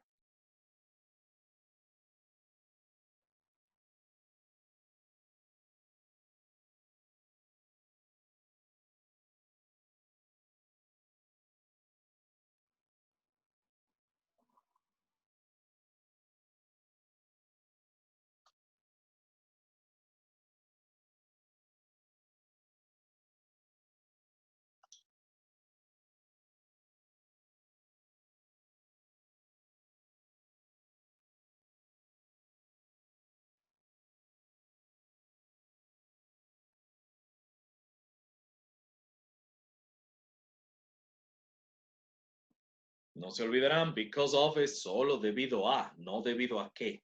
Okay, that is a key difference.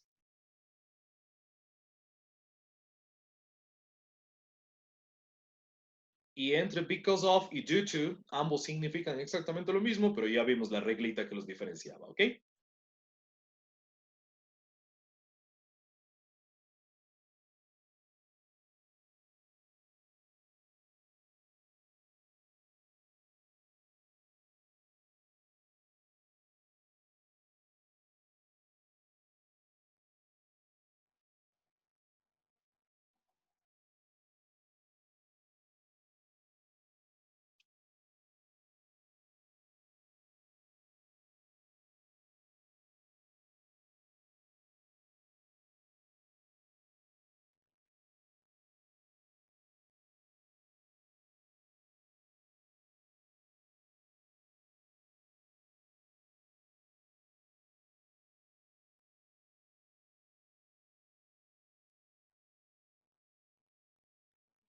If you have questions, you can ask me, okay? I turned off my video for them for a moment, but I am here, okay? So if you have questions, ask me, okay?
All right, guys, did you finish?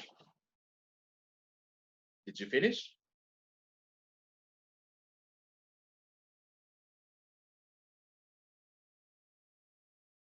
Guys, did you finish or not yet? Tell me. Not yet, teacher.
Okay, guys. So let's see.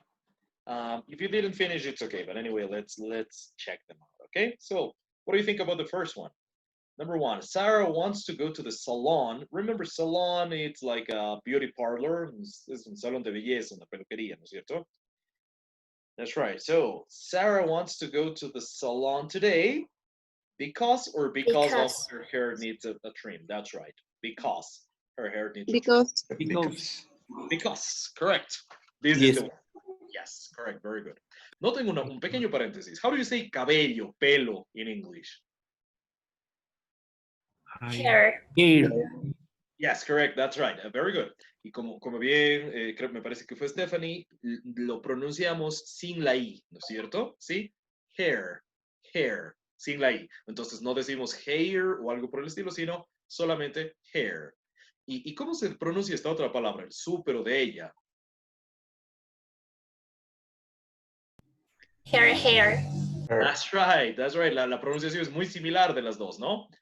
Her, hair. En esta la E es más marcada y en esta más corta. Stephanie lo pronuncia perfecto aquí. Her hair. That's right. That is the thing. All right, very good. Needs a trim. Necesita un recorte, una podadita. All right, very good, very good. Because. Noten, si hubiese dicho because of, me hubiese quedado. No, Sara quiere ir a la peluquería hoy debido a que su cabello necesita un corte. No. Sara quiere ir a la peluquería hoy debido a su cabello necesita un corte. Y eso no suena bien. Debido a su cabello no necesita un corte, no me suena bien. Entonces, por eso no iba bien el because of en este caso. Por favor, recordarán eso. Very good. Now, number 2. Because or because of the change in the weather, we have decided not to go to the parade. No, hemos decidido no ir al desfile, ¿no es cierto? So, which one did you choose? Because of. Because of. Off, that's right. Debido al cambio en el clima, hemos decidido no ir a al desfile. All right, very good. En este caso sí. En cambio, si hubiese elegido un because, porque el cambio en el clima hemos decidido no ir al desfile, no me queda bien, ¿cierto? That's right. That is the thing. Now, number 3. Diane missed her flight due to or because a traffic delay on her way to the airport. Due to. Y noten una cosa aquí, es correcto. En estas opciones que nos dan en esta página, entre el due to y el because, tiene que ser el due to por el sentido, ¿no? Diane perdió su vuelo debido a una demora en el tráfico en su camino al aeropuerto, ¿no? No me quedaría bien. Diane perdió su vuelo porque una demora en el tráfico en el camino a su aeropuerto. Eso no suena bien, suena incompleto. Entonces era el due to. Ahora, según lo que veíamos en la regla anterior, en la regla de because of versus due to, aquí no sería correcto un due to, porque lo que debería venir antes es un verbo to be, ¿no es cierto? Pero como ven ustedes, lo que les decía hace un rato, muchos gringos, no, o sea, muchos angloparlantes, incluso los nativohablantes, ¿no? Hacen caso omiso de esa regla y les usan en forma completamente indistinta al because of y al due to. Pero simplemente quería que tengan el conocimiento de las dos cosas, ¿sí? Porque se han de topar con ambas. Por ejemplo, si ustedes van a dar un examen para aplicar para una maestría y se topan con eso, elegir entre because of o due to, pues les recomendaría que hagan uso de esa reglita que acabamos de ver, ¿no es cierto? Pero si tienen otra cosa como esta, entonces vayan más por el sentido. Entonces, porque hay nativohablantes a los que no les importa tanto, hay otros a los que sí. Como les decía antes, de todo esto es un poco controversial esa cosa. Entonces, en este caso sí, si tienen que elegir una de las dos, pues la que va bien es el due to. Por más que no me esté siguiendo la regla del to be, pero el because simplemente no calza aquí, no tiene sentido. All right, so that is the thing. Now, number 4, due to or because my car was stolen, I will have to rent a car for the next few days. Because. Because. En este caso sería because. Porque mi carro fue robado, tendré que rentar o alquilar un carro por los siguientes días, ¿no? All right, very good. Now, number 5. The doctors said that the man's death was...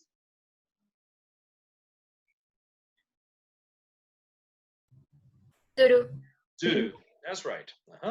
Entonces, los doctores dijeron que la muerte del hombre fue debido a falla cardíaca, ¿no es cierto? Heart failure. All right, number 6. The teacher thinks the students didn't learn the lesson well enough because or because of they weren't listening to her. Yes, because. Because.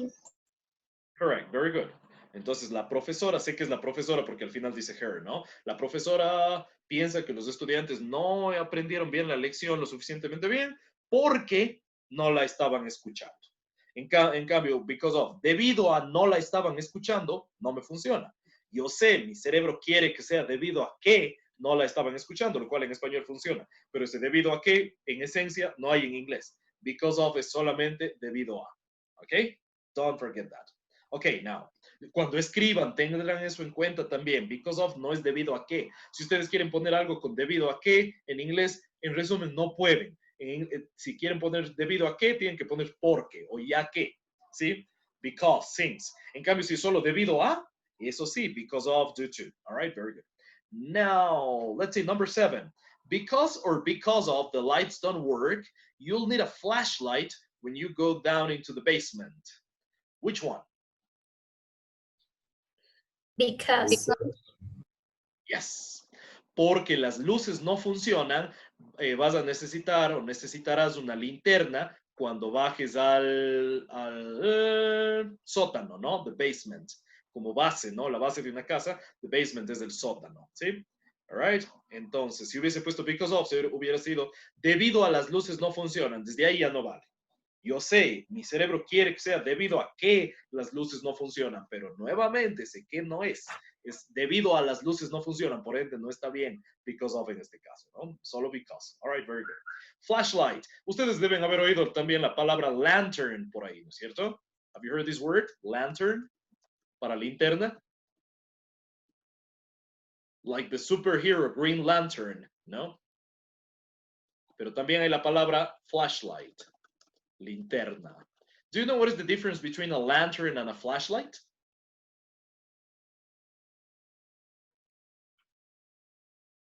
Well, una es la linterna que funciona con esas cosas de aceite, el otro la linterna de luz.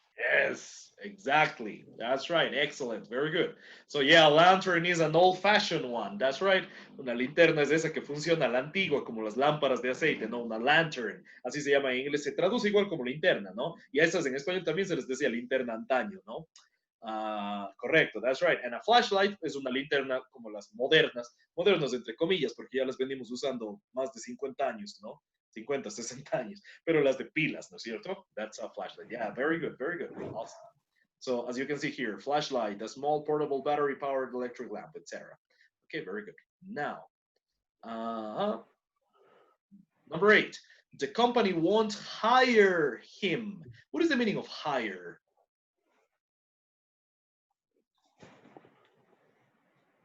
Do you know this one? Hire? Contratar. Yes, that's right. Contratar. Para un cargo, para un trabajo, ¿no es cierto? Hire, contratar. So the company won't hire him due to or because he tested positive for drugs. Because. That's right. ¿Sí? La compañía no lo va a contratar porque dio positivo para drogas en la prueba, ¿no es cierto? That's right. En cambio, si hubiésemos elegido due to, recuerden, no es debido a qué, solo debido a. La compañía no lo contratará debido a dio positivo para drogas. No me funciona. Tendría que ser debido a qué, pero en inglés, due to o because of no es debido a qué, es solo debido a. Ya sé que les debo estar abombando con repetir esto tanto, pero en serio es por su bien. Right? Now, number 9. The door doesn't close properly because or because of it's broken. Because of. En realidad, en este caso, sería solo because. Because. ¿Sí? La puerta del carro no se cierra adecuadamente porque está rota o está averiada, puede ser también, ¿no? Sí, de hecho, averiada me quedará mejor en este contexto. Entonces, o dañada. La puerta del carro no se cierra apropiadamente porque está dañada. Con el because of me quedaría más bien como la puerta del carro no se cierra apropiadamente debido a está dañada. Pero recuerden, no es debido a que está dañada, lo cual sí estaría bien en español, sino debido a está dañada. Entonces, eso no me funciona, ¿no? Por eso tenía que ser el because. And the last one, school was canceled due to or because the weather. Due to. Yes. La escuela fue cancelada, se canceló debido al clima. Debido a el clima. Entonces, en ese caso, sí me funciona. Solo debido a, no es debido a qué. Correcto. That's right. Como les decía nuevamente, entonces, gran diferencia entre debido a qué, que básicamente no hay en inglés, y debido a, que sí tenemos en español y en inglés. El debido a puede ser tanto because of como due to. Si ustedes quieren decir algo con debido a qué, no pueden usar en inglés because of o due to. Tienen que usar simplemente because o since también, que son porque, ya que, pero también me sirven como debido a qué. ¿Ok? Very good. So that is the thing. Y volviendo a esto del because y del due to, tienen el mismo sentido, muchos nativohablantes los usan indistintamente. En este ejercicio de aquí lo estamos viendo indistintamente, ¿sí? Pero sí hay quienes son más estrictos y precisos con esa cosa gramatical y es posible que en algún examen en la vida que ustedes vayan a dar o alguna cosa, sí les hagan esa diferenciación. Entonces, y también cuando escriban y todo es mejor que sí la tomen en cuenta por si acaso. Entonces, recuerden, due to solamente cuando es directamente después de un verbo to be, sin adjetivo, ¿sí? All right. Good. So that is the thing. That is the thing. Now, let's go back to the book for a second. Volvamos al libro y con esto terminamos. All right, let's go back to the book for a second. And now, let's do these exercises here, okay? Complete the paragraphs with, oops, no spoilers for you. Complete the paragraphs with because, since, because of, or sorry, I'm not sharing the book with you. There we go. Now we're there. Okay, so this exercise. Complete the paragraphs with because, since, because of, for, due to, and the reason, and then compare with a partner. More than one answer is possible, okay? So let's do this. These two paragraphs, let's complete them with the possible choices, okay?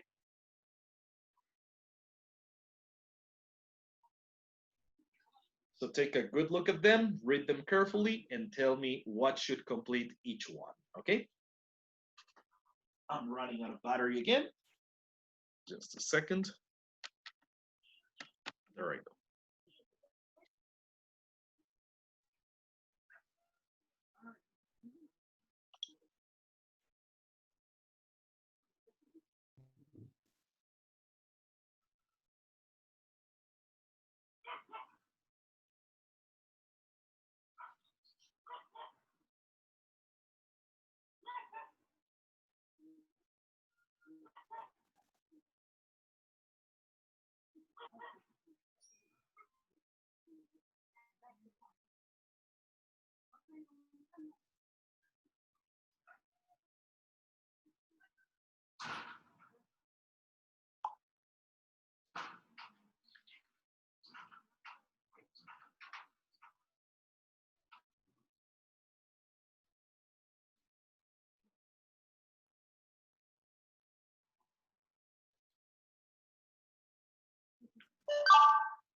All right, guys. So let's see. Let's check the first one. Did you finish, by the way? Yes, teacher. All right. So the first one. Apple is considered one of the most innovative companies in the world. The company is known. What did you put in this here? In this space? In this For For. Yeah, that's right. Sorry. It could be for. Is there any other option that we could use in this one? For is okay though. It's probably the best. Sí, en este caso en realidad la única correcta sería for. ¿Sí? The company is known for introducing original products, but it's also admired. And what did you put in this one?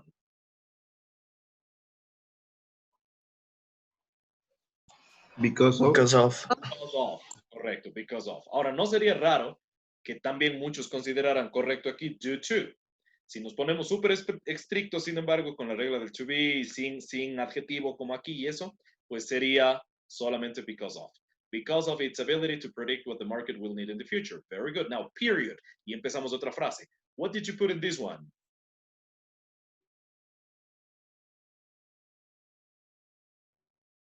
The reason why.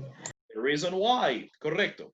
Y el why es opcional, pero está bien si le ponemos el why. So the reason why Apple has been so successful, o también the reason that Apple has been so successful, o también simplemente the reason Apple has been so successful, el why will that en este caso son opcionales, pero pueden ir. All right, very good. Is that it has become a symbol of status and high-end technology. All right, very good. Now, number 2, McDonald's is popular worldwide. Because. Because. That's right. Because customers know what to expect when they eat there. Is there any other option besides because?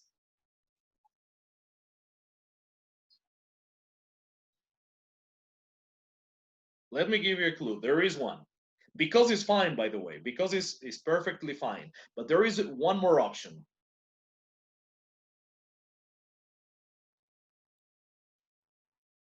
Any idea? Science. Since. Yes, correct. Since. So because or since, customers know what to expect. McDonald's es popular a nivel mundial, globalmente, porque los clientes saben qué esperar cuando comen ahí, o ya que los clientes saben qué esperar cuando comen ahí. So yeah, very good. Because or since. Now, whether you're in Florida or in France, your Big Mac is the same. The company is also known. What did you put in this one?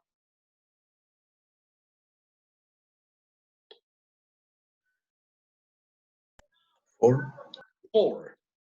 The company is also known for its ability to adapt to different markets. Y otra opción aparte de for, ¿cuál podría ser? Because of. Because of. That's right. Because of its ability. That's right. Y lo controversial, lo que algunos consideran correcto y otros incorrectos, the company is also known due to its ability. Okay? Right. Pero si tienen que elegir, mejor because of en este caso, ¿no? Because of o due to. Si tienen, perdón, because of o for en este caso. That's right. All right, very good. And after the period, what do you have in this one?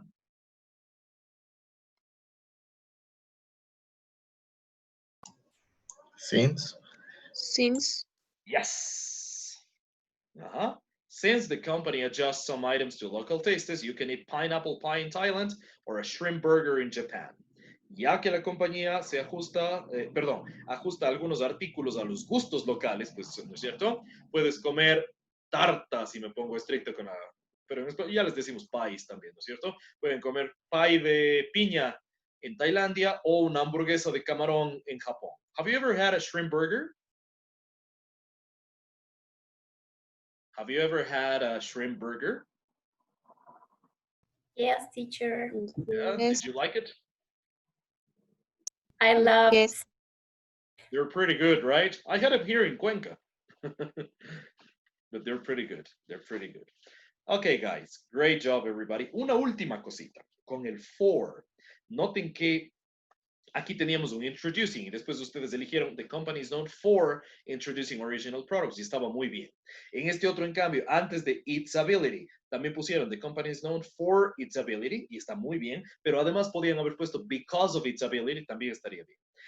Cuando tengan, cuando sea por, pero como en este caso, con un verbo con ing, solamente puede ser el for en ese caso. For y because of con mucha frecuencia son intercambiables, pero si lo que tienen para completar es un verbo con ing, no puede ser el because of. De ley tiene que ser el for. ¿Ok? Eso tomarán en cuenta. Eso tomarán en cuenta. Es por una regla que nos dice el inglés que antes de las preposiciones debo usar, después de las preposiciones se usan verbos con ing, ¿ok? Aunque bueno, el because of también podría caer dentro de eso, pero bueno, el punto es que si lo que tienen aquí para completar es un verbo con ing, en ese caso, por más que al español se tradujera bien, no pueden usar un because of, de ley tiene que ser un for, ¿ok? En otros casos, en cambio, como este, como les digo, the company is also known for its ability, con sustantivo después, ¿no? For its ability o because of its ability, o en algunos casos due to its ability, sí, entonces ahí sí es más opcional la cosa, ¿ok? Thank you very much for your attention today. I know our classes are long. We have 5 hours. That is the path that you chose. But thank you very much for your attention. Thank you very much for making the effort. And later on the day, I'll tell you what you have to do for the week. Okay? Okay, teacher. Okay, thank you, teacher. Okay, teacher. Thank you. You're welcome, guys. See you next week. See you next week. Have a nice weekend and a nice week and a nice Father's Day if you celebrate it. And see you in a week. Goodbye, everybody. Thanks, teacher. Bye. Goodbye, everybody.